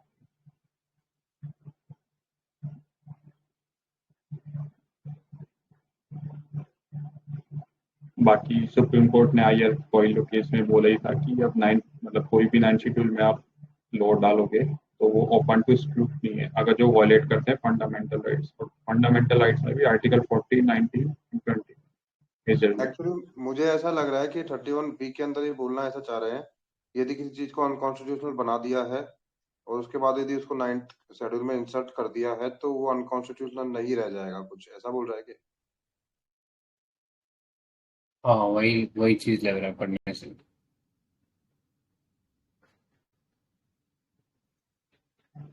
ठीक है, तो नेक्स्ट ये वाला डिस्कस कर लिया हमने, आईआर कोयलो केस, इसको 9th शेड्यूल केस भी बोलते हैं। तो इसमें वही डेट थी कि 1973 के बाद जो भी मतलब हाँ लॉज ऐड किए जाएंगे 9th शेड्यूल में, वो ओपन टू स्क्रूटनी है जुडिशियली। ठीक है, तो बाकी ये एक बार शेड्यूल्स देख लेते हैं कॉन्स्टिट्यूशन में क्या क्या गिवन है। मतलब इनसे काफी क्वेश्चंस आए हैं अभी राइट में है। तो फर्स्ट शेड्यूल है, तो उसमें name of the states, their territorial jurisdiction and union territories extend होता है। सेकंड शेड्यूल डील करता है सैलरीज, इमोलमेंट्स और प्रिविलेजेस। तो इसमें कोई बताएगा किस किस की होती है मतलब ये सब? इन सबको हटा दो आप। अच्छा, ये तो है ना। नहीं मतलब इसका एक लर्न करने का इजी वे है, एक बार रेमंड सर ने बताया था। तो इसको डिवाइड कर सकते हैं लेजिस्लेटिव, एग्जीक्यूटिव एंड जुडिशरी में। तो लेजिस्लेटिव से रिलेटेड कौन कौन है? तो वो है president, governor, speaker and deputy speaker of मतलब Lok Sabha and legislative assemblies, and chairman and deputy chairman of Rajya Sabha. Then judiciary में कौन है? जजेस of supreme court and high court. ठीक है, देन थर्ड शेड्यूल अपना ओथ एंड अफर्मेशन से रिलेटेड है। नेक्स्ट इसको सर वो कर दो थोड़ा। तो फोर्थ शेड्यूल अपना राज्यसभा में सीट एलोकेशन से रिलेटेड है। तो कोई बताएगा कि सीट एलोकेशन लोकसभा का कौन डील करता है? कौन सा एक्ट मतलब? आरपीए 1951। 51 या 50 सर? 50 51 सर, 50 है वो। तो फिफ्थ शेड्यूल क्या है? ये administration of schedule areas and schedule tribes. Then six schedule में है ये एडमिनिस्ट्रेशन ऑफ ट्राइबल एरियाज। तो ये 80 स्टेट है, असम, त्रिपुरा, मेघालय और मिजोरम। सेवन शेड्यूल हम देखते हैं वो डिवीजन ऑफ पावर्स है। देन 8 शेड्यूल ऑफिशियल लैंग्वेजेस है। 9 शेड्यूल अभी हमने देखा ही है। 10 शेड्यूल एंटी डिफेक्शन है। 11 शेड्यूल अपना पंचायती राज से रिलेटेड है। And 12 schedule municipality. तो इसमें 29 मैटर्स होते हैं, इसमें 18 होते हैं। और इसको आर्टिकल याद करने का इजी वे होता है, जी मतलब ग्राउंडेड, तो पंचायती राज होगा, और डब्ल्यू को रिवर्स करो तो M बनता है, तो म्यूनसिपैलिटी, तो 243। अतुल मेरा एक पॉइंट है यहाँ पे, तो एक्चुअली फाइनली हमको यही मानना है ना कि 31B कुछ भी हो, लेकिन स्टेटस जो आज है वो यही है कि 1973 से पहले की चीजों को रिव्यू नहीं किया जा सकता है और 73 के बाद की चीजों को रिव्यू कर सकते हैं। फाइनल स्टेटस हाँ यही है ना। 31B हम्म सबको हटा दे, ABC सबको हटा दे, है ना। हम्म, ठीक है। तो बट देन अभी सर एक क्वेश्चन, एक स्टेटमेंट है ना वो कि when 31C comes out 14 goes out, तो वो क्या है, कोई एक्सप्लेन करेगा? मतलब मेरे को समझ में नहीं आया। वो चीज अलग है। वो article 39B and article 31C की बात करते हैं, तो वो प्राइमेसी देते हैं DPSP को आई थिंक, और 31C को। किस चीज के ऊपर?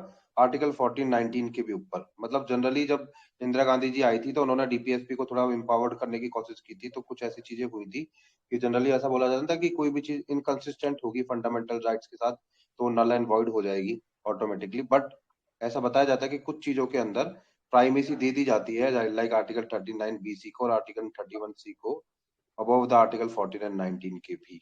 ऐसा कुछ कुछ है अच्छा, उसमें। तो ये हाँ 25th अमेंडमेंट वाला बोल रहे हो क्या आप उनको? वो इससे रिलेटेड है? बी में कंसंट्रेशन ऑफ वेल्थ है ना, तो वो नहीं करना है, तो उसके अकॉर्डिंग डीपीएसपी और बी, हाँ, बी 39B वो है, और सी क्या है, इंक्लूजन करना है, इकोनॉमिक जो भी डेवलपमेंट है इन उसमें। चीजों को अपहेल्ड रखने के लिए यदि कोई लॉज बनाए जाते हैं वो इनकंसिस्टेंट रहते हैं आर्टिकल 1419 के साथ, तब भी उन लॉज को अपर हैंड पे रखा जाएगा। फाइनल स्टेटमेंट ये है, मतलब तो अरे मतलब हुआ उनको क्या प्राइवेसी कि पे रखा जाएगा। 25 ये कहे थे ना, ये लिख दिए थे कि हम कोई भी डीपीएसपी बना दे, आप उसको कैंसिल नहीं कर सकते। तो फिर सुप्रीम कोर्ट ने बोला ये नहीं चलेगा, आप हम दो की छूट दे रहे हैं 39B ये सुप्रीमेसी है फंडामेंटल राइट से, वो पॉलिटिक्स वो वाली है। 25 वाला जो बोल रहे हैं ना, उसको नल एंड वॉइड करके 39B को छोड़ के बाकी डीपीएसपी को उन्होंने हटा दिया था। वो वाला सीन जो अपुर सर बोल रहे हैं ना। राइट। ओके। तो इसमें क्वेश्चन आए हुए हैं, मतलब 9 शेड्यूल मतलब काफी फेवरेट रहा है।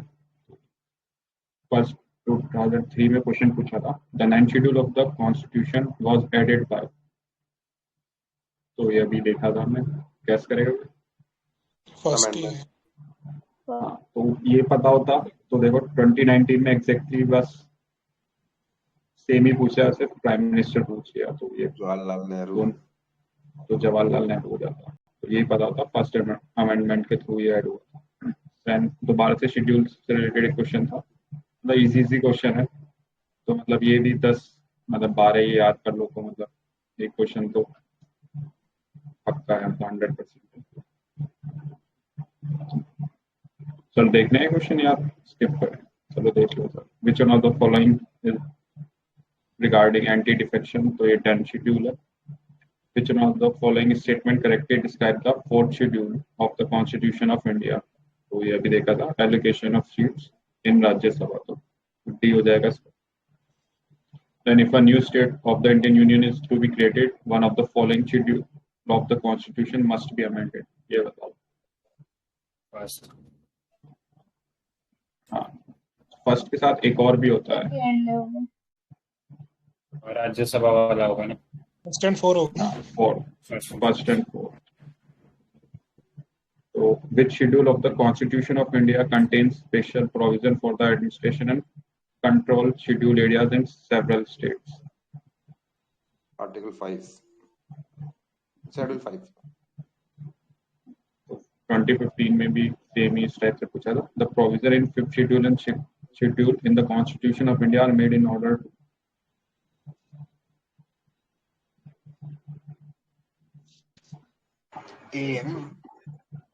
हाँ, तो मतलब देखा होगा कितने फेयरली इजी क्वेश्चन थे, मतलब लो हैंगिंग फ्रूट्स एक तरह से। तो ये 8th शेड्यूल के एक बार अमेंडमेंट है, कोई बताएगा कौन कौन से होते, क्योंकि इससे भी एक बार क्वेश्चन पूछा हुआ है। 21, 71, 92 और 96 हुआ है शायद। हाँ,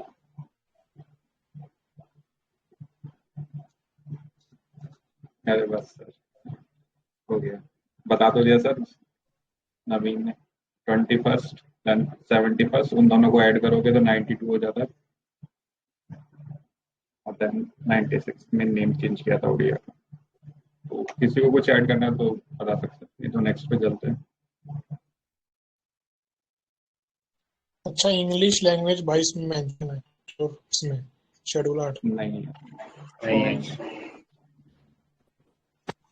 ठीक है। और रॉबिन वो वाला कंफर्म है ना, स्पेशल मेजोरिटी चाहिए होती है उसमें?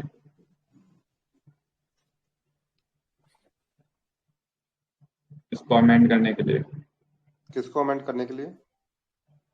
लैंग्वेजेस जो हमने अभी देखे थे 21st, 71st, 92nd amendment act, official language add करने के लिए हमें कौन सी मेजोरिटी चाहिए होती है? तो ये कोई ब्लो थोड़ी ना है इसमें, मतलब कि फेडरल स्ट्रक्चर के ऊपर ब्लो है क्या ये? नहीं, मेजोरिटी की बात हो रही है, सिंपल चाहिए स्पेशल चाहिए। आउटसाइड 368 है, नहीं है। आउटसाइड 368 है तो सिंपल होगा यार, कॉन्स्टिट्यूशनल अमेंडमेंट हो रहा है तो वो तो फिर वही है ना, वो तो स्पेशल मेजोरिटी से तो होगा, और किससे होगा? मतलब ये पहले थोड़ा डाउट रहता था हमारा। ठीक है, देन नेक्स्ट क्वेश्चन पे चलते हैं। FRPM एक्ट, तो ये भी काफी मतलब हॉट टॉपिक है इकोनॉमिक्स से रिलेटेड, तो काफी बार मतलब क्वेश्चन पूछे हुए हैं यूपीएससी ने FRPM एक्ट से। तो फर्स्ट स्टेटमेंट है, the fiscal FRPM review committee report has recommended a debt to GDP ratio of 60% for the journal combined government by 2023, comprising 40% of the central government and 20% of the state government. Okay. And second, the central government has domestic liabilities of 21% of GDP as compared to that of 49% of GDP of the state governments. As per the Constitution of India, it is mandatory for a state to take the central government consent for raising any loan if the former owes any outstanding liabilities to the later. तीसरा भी सही है, 1 और 3 तो सही है, second गलत है। कैलकाटा। तो इसमें ना इजीली मतलब इस तरह से भी देख सकते हैं, तो अगर जो पता भी नहीं होता ना तो फर्स्ट और सेकंड एक साथ नहीं हो सकते ऑप्शन में। अगर जो फर्स्ट ठीक होगा तो सेकंड गलत होगा, और जो फर्स्ट गलत है तो सेकंड ठीक होगा। तो इस वे में भी मतलब इस क्वेश्चन को एलिमिनेट कर सकते थे, क्योंकि दोनों में रिवर्स दिया गया था इसे। मतलब किसी को अगर जो आइडिया भी नहीं होता ना कि ये 40% है, 20% है, 21% है, 49% है, तो ये दोनों एक साथ नहीं आ सकते स्टेटमेंट। में ऐसे भी याद रखना कि लायबिलिटी सेंट्रल गवर्नमेंट पे ज्यादा है, शायद हम पहले भी कुछ बात कर रहे थे, तो ओवरऑल जो डेट है वो ओवरऑल डेट में भी सेंट्रल गवर्नमेंट की शेयरिंग ज्यादा है। पूरा इंडिया के ऊपर जो डेट है वो लगभग 180 करोड़ का है, तो सेंट्रल गवर्नमेंट के ऊपर जो डेट है वो 105 लाख करोड़ का है अराउंड, तो काफी ह्यूज डेट है सेंट्रल गवर्नमेंट के ऊपर, तो ये पूरा ऐसे भी गलत हो जाता है। वो तो हम अभी डिस्कस कर लेंगे, मैं ऐसे एज अ जर्नल वो बता रहा था, इस तरह से भी थोड़ा मतलब ऑब्जर्वेशन के थ्रू मतलब एक ऑप्शन तो एलिमिनेट कर सकते हो। यार ये तो पता ही रहता है FRPM एक्ट के बारे में। वो थर्ड स्टेटमेंट का आर्टिकल कौन सा है? 293 293 वो सब मेंशन है। हाँ अच्छा, थोड़ा सॉरी सर। वेट करो।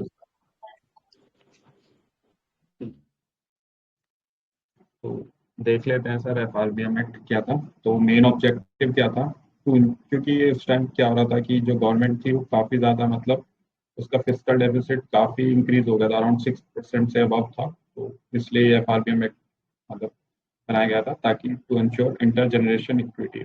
ऐसा ना हो कि मतलब आज की जनरेशन मतलब वो अपना मतलब जितना मन कर रहा है उतना बोरो करे और फ्यूचर जनरेशन को आगे मतलब उसका रीपेमेंट करना पड़े।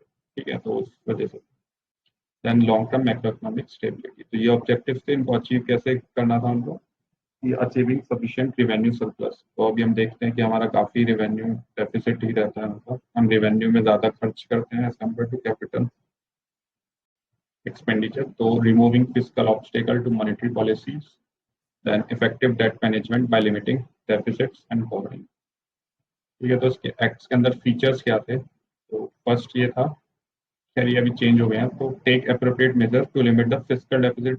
3% तक हमें फिस्कल डेफिसिट अपना 2021 तक लाना था, बट ये पेंडेमिक की वजह से एस्केप क्लोज यूज करके गवर्नमेंट ने इसको आगे कर दिया। तो अभी कोई बताएगा कि इस बजट में कितना दिया गया था ये, अभी मतलब एट प्रेजेंट कितना अपना फिस्कल डेफिसिट है? 6.8 बोला है क्या? हाँ 6.8% है। एक्चुअली में लेकिन इस बार एस्टिमेटेड रेवेन्यू डेफिसिट बहुत कम है, 0 रेवेन्यू डेफिसिट नहीं रहेगा ऐसे बता रहे हैं इस बार के budget.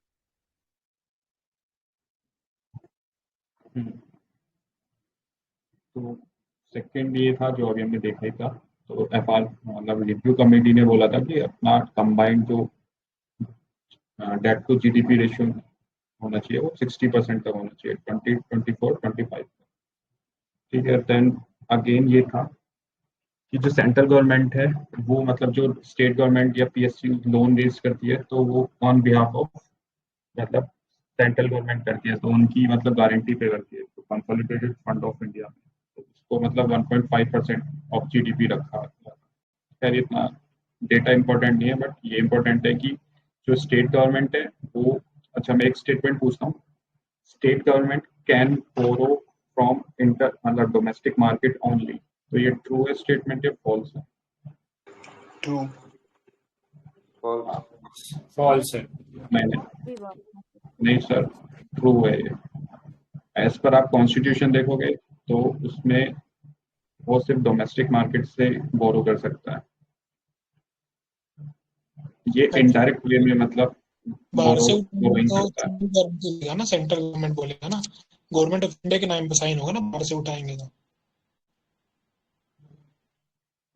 With consent of central government वहां से उठाया जा सकता है, लेकिन वो फिर भारत सरकार के नाम से ही मान्य होगा आई थिंक। वो ठीक है। तो मतलब स्टेटमेंट इस टाइप से फ्रेम हो तो वो खाली ओनली दे कैसे बोल दे कि वो डोमेस्टिक मार्केट से ही बोरो कर सकता है तो ट्रू होगा स्टेटमेंट। और इसमें जो डोमेस्टिक मार्केट से बोरो करता है तो किसकी सिक्योरिटी मतलब किसकी सिक्योरिटी पे करता है, कंसोलिडेटेड फंड ऑफ इंडिया या फिर fund of state? India. Fund of state होगा ना। हाँ स्टेट इंडिया पे के होना डोमेस्टिक चाहिए। में करता है, स्टेट ही होना चाहिए ना वो तो। डोमेस्टिक में तो स्टेट ही होगा। अच्छा श्योर हो गया इसमें? यस अरे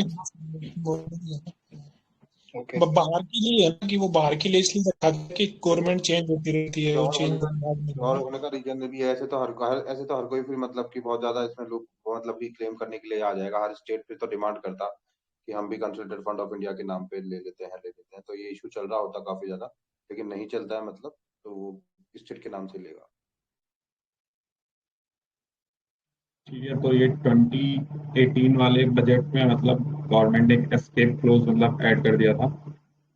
ठीक है, तो उसमें क्या था, तो कुछ रीजन दिए गए थे मतलब कंडीशन का भी ये मतलब एस्केप क्लोज यूज कर सकती है गवर्नमेंट। तो नेशनल सिक्योरिटी का हो, एक्ट ऑफ वॉर हो या नेशनल कैलेमिटी हो, कोलैप्स ऑफ एग्रीकल्चर हो या फिर severely affecting farm output and income, structural reforms in the economy with unanticipated fiscal implication,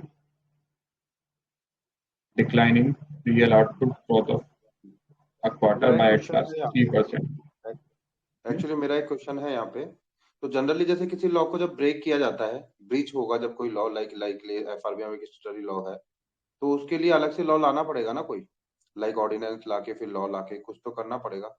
escape close बता दिया इन्होंने, लेकिन उसके लिए कोई लॉ नहीं लाना पड़ेगा? मेरा क्वेश्चन ये है। तो उन्होंने फाइनेंस एक्ट लाए थे ना, उसके थ्रू तो ये अमेंडमेंट किया था ना। नहीं फाइनेंस एक्ट मतलब एफआरबीए में 2018 का अमेंडमेंट था वो। उन्होंने बजट में एस्केप क्लॉज यूज करा, उसके बाद अमेंडमेंट लेके आए टू प्रूव कि वो लीगल वे से ही हुआ है एस्केप क्लॉज। हाँ मतलब लेके आए हैं कुल मिला के फाइनली एस्केप क्लोज जो है लीगलिटी के साथ हुआ है, मतलब पूरा कानून लाया गया है। हाँ 2018 का अमेंडमेंट था एफआरबीए में का, उसमें एस्केप क्लॉज एंड ये सब प्रोविजंस डाले गए थे। कब का था ये अमेंडमेंट? 2018 वाला। Okay okay okay. ये जो एनके सिंह ने अपनी रिपोर्ट दिया ना, उसी के हिसाब से ये लोग अमेंडमेंट किए ना, चेंज तो उसके हिसाब से दे सकते हैं ना। इन्होंने एस्केप क्लोज ऐड कर दिया था 2018 में, जिसको अब इन्होंने यूटिलाइज कर लिया है। Okay correct. तो जब ये एफआरबीएम एक्ट आया था तो उसमें बैन कर दिया था कि जो प्राइमरी ऑप्शंस में मतलब आरबीआई परचेज नहीं कर सकता है सिक्योरिटीज, मतलब ऑप्शंस जो होते हैं आरबीआई के मतलब उसमें आरबीआई पार्टिसिपेट नहीं कर सकता है। आरबीआई फैसिलिटेट करता है कि और बाकी लोग आके मतलब प्राइमरी डीलर्स होते हैं जो भी वो पार्टिसिपेट कर सकते हैं। बट पहले 2003 से पहले आरबीआई भी मतलब परचेज कर लेता था डायरेक्ट, तो ये मतलब बैन कर दिया था, ठीक है। बट ये एस्केप क्लोज जब ये एक्ट मतलब 2018 में उसको भी अलाउड कर दिया था, ठीक है। तो अब ऐसा एक ऑप्शन मतलब कि RBI can participate in the primary auctioning of the government securities, तो वो ट्रू होगा, ठीक है। तो 2003 से 2018 तक ये बैन था प्राइमरी ऑप्शन। देन सेकंड है जो सेकेंडरी मार्केट होता है उसमें आरबीआई परचेज कर सकता है, बट प्राइमरी मार्केट में नहीं परचेज कर सकता था, बट अभी है। बट वो एस्केप क्लोज यू तब होगा, यूज तब कर सकता है सिर्फ बोल। प्राइमरी मार्केट में केवल जो डीलर्स होंगे वही सब्सक्राइब करेंगे। अब प्राइमरी मार्केट के अंदर प्राइमरी जो डीलर्स होते हैं वही सब्सक्राइब करेंगे। आरबीआई का अभी तक बैन था, बट 2018 में जो ये अमेंडमेंट आया था उसमें ये एक मतलब ये एस्केप क्लोज वाला प्रोविजन दे दिया था कि आरबीआई कर सकता है। तो अभी जब देखा होगा कोरोना के टाइम पे 2 साल तो एक वो आ रहा था कि फिस्कल डेफिसिट हमारा बढ़ रहा था, तो उसमें बोले थे डायरेक्ट मोनेटाइज कर देते हैं, मतलब वो भी मतलब हम देख रहे थे कि कर लेते हैं, मतलब तो लोग मना कर रहे थे उस टाइम, ये डिबेट चल रहा था काफी, तो इसीलिए चल रहा था क्योंकि ये अब अलाउड था। तो डायरेक्ट मोनेटाइजेशन में यही होता है कि आरबीआई बस पैसा छाप देता, मतलब जितनी वो गवर्नमेंट सिक्योरिटी देती तो आरबीआई उसकी सब्सक्राइब वजह से। करके और पैसे छाप देता, मतलब कुल मिला के सीधा, है ना। हाँ मतलब ठीक नॉट है। लिटरली देता है, छाप भी सकता है और बैक हैंड से पैसा भी दे सकता है गवर्नमेंट को, तो वो दोनों हो जाते हैं डायरेक्ट मोनेटाइजेशन। जो हम मतलब पढ़ते हैं एक हेलीकॉप्टर मनी वाला ऑप्शन होता है जो यूएसए में होता है, तो वो उस टाइप का ऑप्शन होता है ये, मतलब डायरेक्ट मोनेटाइजेशन। लेकिन जनरली यूज में नहीं लेते हैं क्योंकि हमको इन्फ्लेशन को भी थोड़ा हैंडल करना रहता है, तो बच के ही चलते हैं। इस बार तो यूज में लिया नहीं है हमने। ठीक है, तो इसके अंदर एफआरबीएम एक्ट में ये भी बोला गया था कि गवर्नमेंट को बजट के साथ साथ ये मतलब 4 ये रिपोर्ट या स्टेटमेंट भी साथ में प्रेजेंट करनी होगी अलॉन्ग विद बजट। ये क्या थे? Medium term fiscal policy statement, fiscal policy strategy statement, then macro economic framework statement, then medium term expenditure framework statement. ठीक है, तो यूपीएससी ने 2020 में अगर जो किसी ने पेपर दिया हो तो यही क्वेश्चन पूछा था, तो उसमें यही पूछा था, शायद मीडियम टर्म वाला पूछा था, मैंने डाला हुआ है वो देख लेंगे अभी। तो ये वाला क्वेश्चन था, तो इसमें पूछा था उन्होंने मैक्रो इकोनॉमिक फ्रेमवर्क स्टेटमेंट, तो ये किस एक्ट के थ्रू मतलब बोला गया था, तो ये एफआरबीएम एक्ट के अंदर ही। तो मतलब इसलिए काफी इंपॉर्टेंट है एफआरबीएम एक्ट, मतलब काफी क्वेश्चन आए हुए हैं इससे रिलेटेड। देन ये एनके सिंह कमेटी थी एफआरबीएम एक्ट के अंदर, तो ये चेयरमैन भी थे 15 फाइनेंस कमीशन के, तो उन्होंने ये बोला था मतलब कि 40% होना चाहिए मतलब debt to GDP ratio central government का, एंड 20% स्टेट का, कंबाइंड 60% तक होना चाहिए। ठीक है, अब तो मतलब नहीं आएगा क्वेश्चन, आ चुका है ये इस पे तो क्वेश्चन। उनका थोड़ा एक राइट और करो। रिकमेंडेशन था जो फॉलो नहीं करा गवर्नमेंट ने, कोई फिस्कल काउंसिल। काउंसिल ना, फिस्कल काउंसिल के लिए।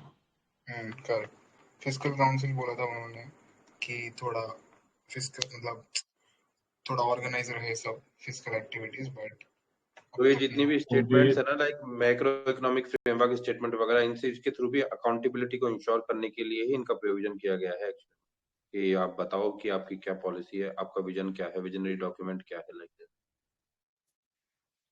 करेक्ट, बट फिस्कल काउंसिल में वो एक्सपेंडिचर जो होता कर रहे हैं वो किस उसमें कर रहे हैं, मतलब 6 मंथ की क्या एक्सपेंडिचर किया आपने, कहाँ किया, कितना आप तक,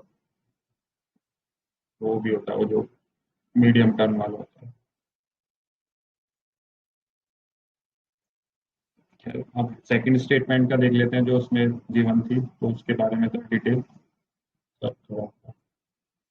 तो ये मतलब ट्रेंड भी एक बार पूछता रहता है, यूपीएससी ने एक बार पूछा था डेट टू जीडीपी रेशियो से रिलेटेड एक ट्रेंड पूछा था कि लास्ट 5 ईयर 10 ईयर्स में स्टेट के लिए मतलब डिक्रीज हुआ है इंक्रीज हुआ है, स्टेट या सेंटर का।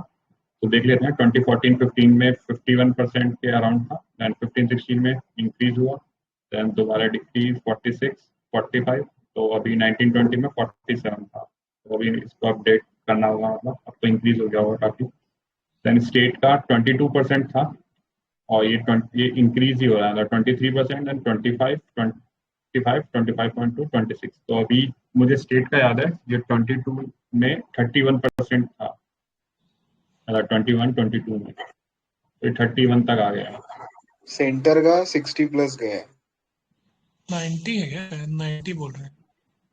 अरे 90 नहीं होगा, कंबाइंड होगा ना वो, 60 कंबाइंड होगा ना, ओवरऑल 90 हो गया ना, 90। हाँ दोनों को कंबाइंड कर लो 90 हो जाएगा, ओवरऑल 90 हो गया। वैसे कंबाइन में पलाश सर ने शायद बोला था 62 के 63 के अराउंड कुछ सेंटर का रिसेंट चल रहा है। 90 वो जनरल गवर्नमेंट का है, 90 तो यूनियन ये और स्टेट अभी मैं बताया था ना 31 के अराउंड ये पहुंच गया स्टेट का, तो वो 60 के अराउंड बोल रहे हैं, तो 90% ही हो गया ना वो कंबाइंड। हाँ वही करेक्ट। तो ये ट्रेंड ऐसा मतलब दिखाया हुआ था, तो ये इनकम्प्लीट है मतलब अभी तो 2 साल का नहीं है इसमें। ठीक है, तो बाकी ये देख लेते हैं एक्सटर्नल डेट ऑफ इंडिया क्या था 31 मार्च 2022 तक, मतलब 2020 तक। तो अराउंड $558 बिलियन था, जो कि मतलब 20% ऑफ जीडीपी है। ठीक है, उसमें शॉर्ट टर्म डेट और लॉन्ग टर्म डेट में अंदर डिवाइडेड था। तो शॉर्ट टर्म हमारा 1.106 था, तो जो कि गलत है, मतलब शॉर्ट टर्म जितना मतलब और सही है, मतलब सॉरी लॉन्ग टर्म जितना ज़्यादा अच्छा होता है, क्योंकि शॉर्ट टर्म में हमें जल्दी रीपेमेंट करना होता है।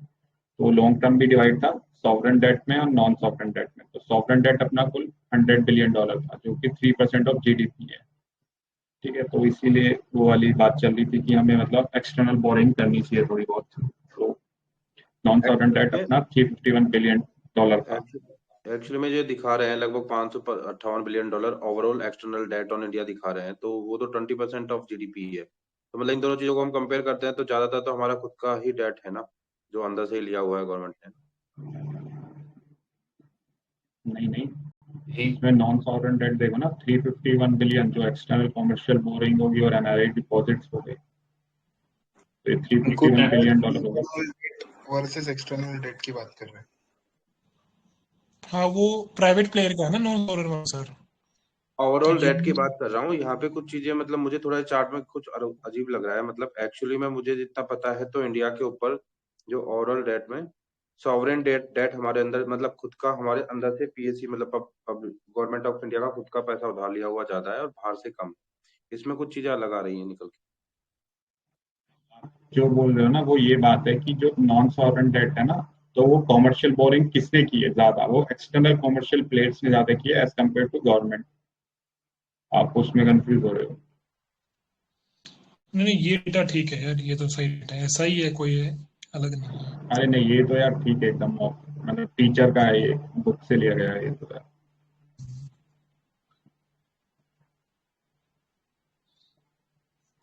ठीक है, अरे किसी को और कुछ संजय सर ऐड कुछ करना है बोलना क्या? चाह रहे क्या आप?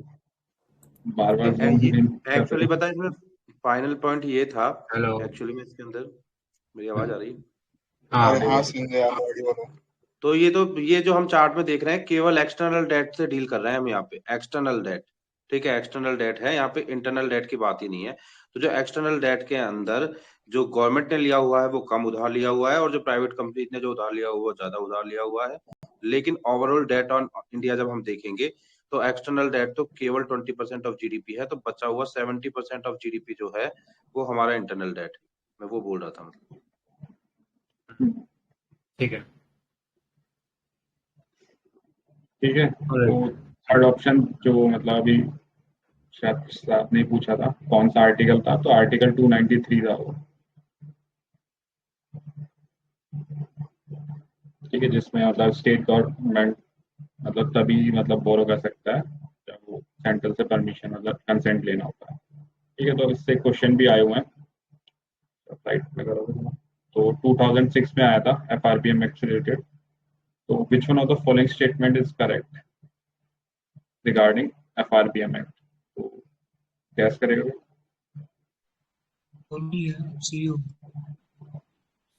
तो कोई बताएगा कि रिवेन्यू डेफिसिट कितना करना था इसमें हमें?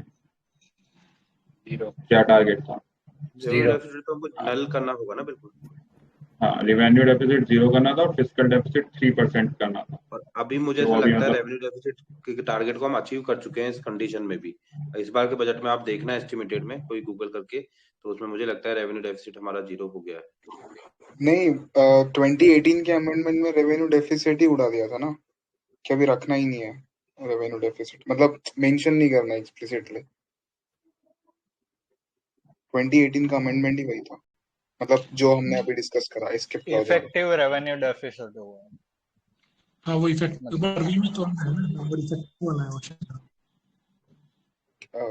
ठीक है, तो क्या नेक्स्ट नहीं, मेरे को नेक्स्ट को क्या बोल रहे थे वो? प्रसाद कुछ बोल रहे थे क्या?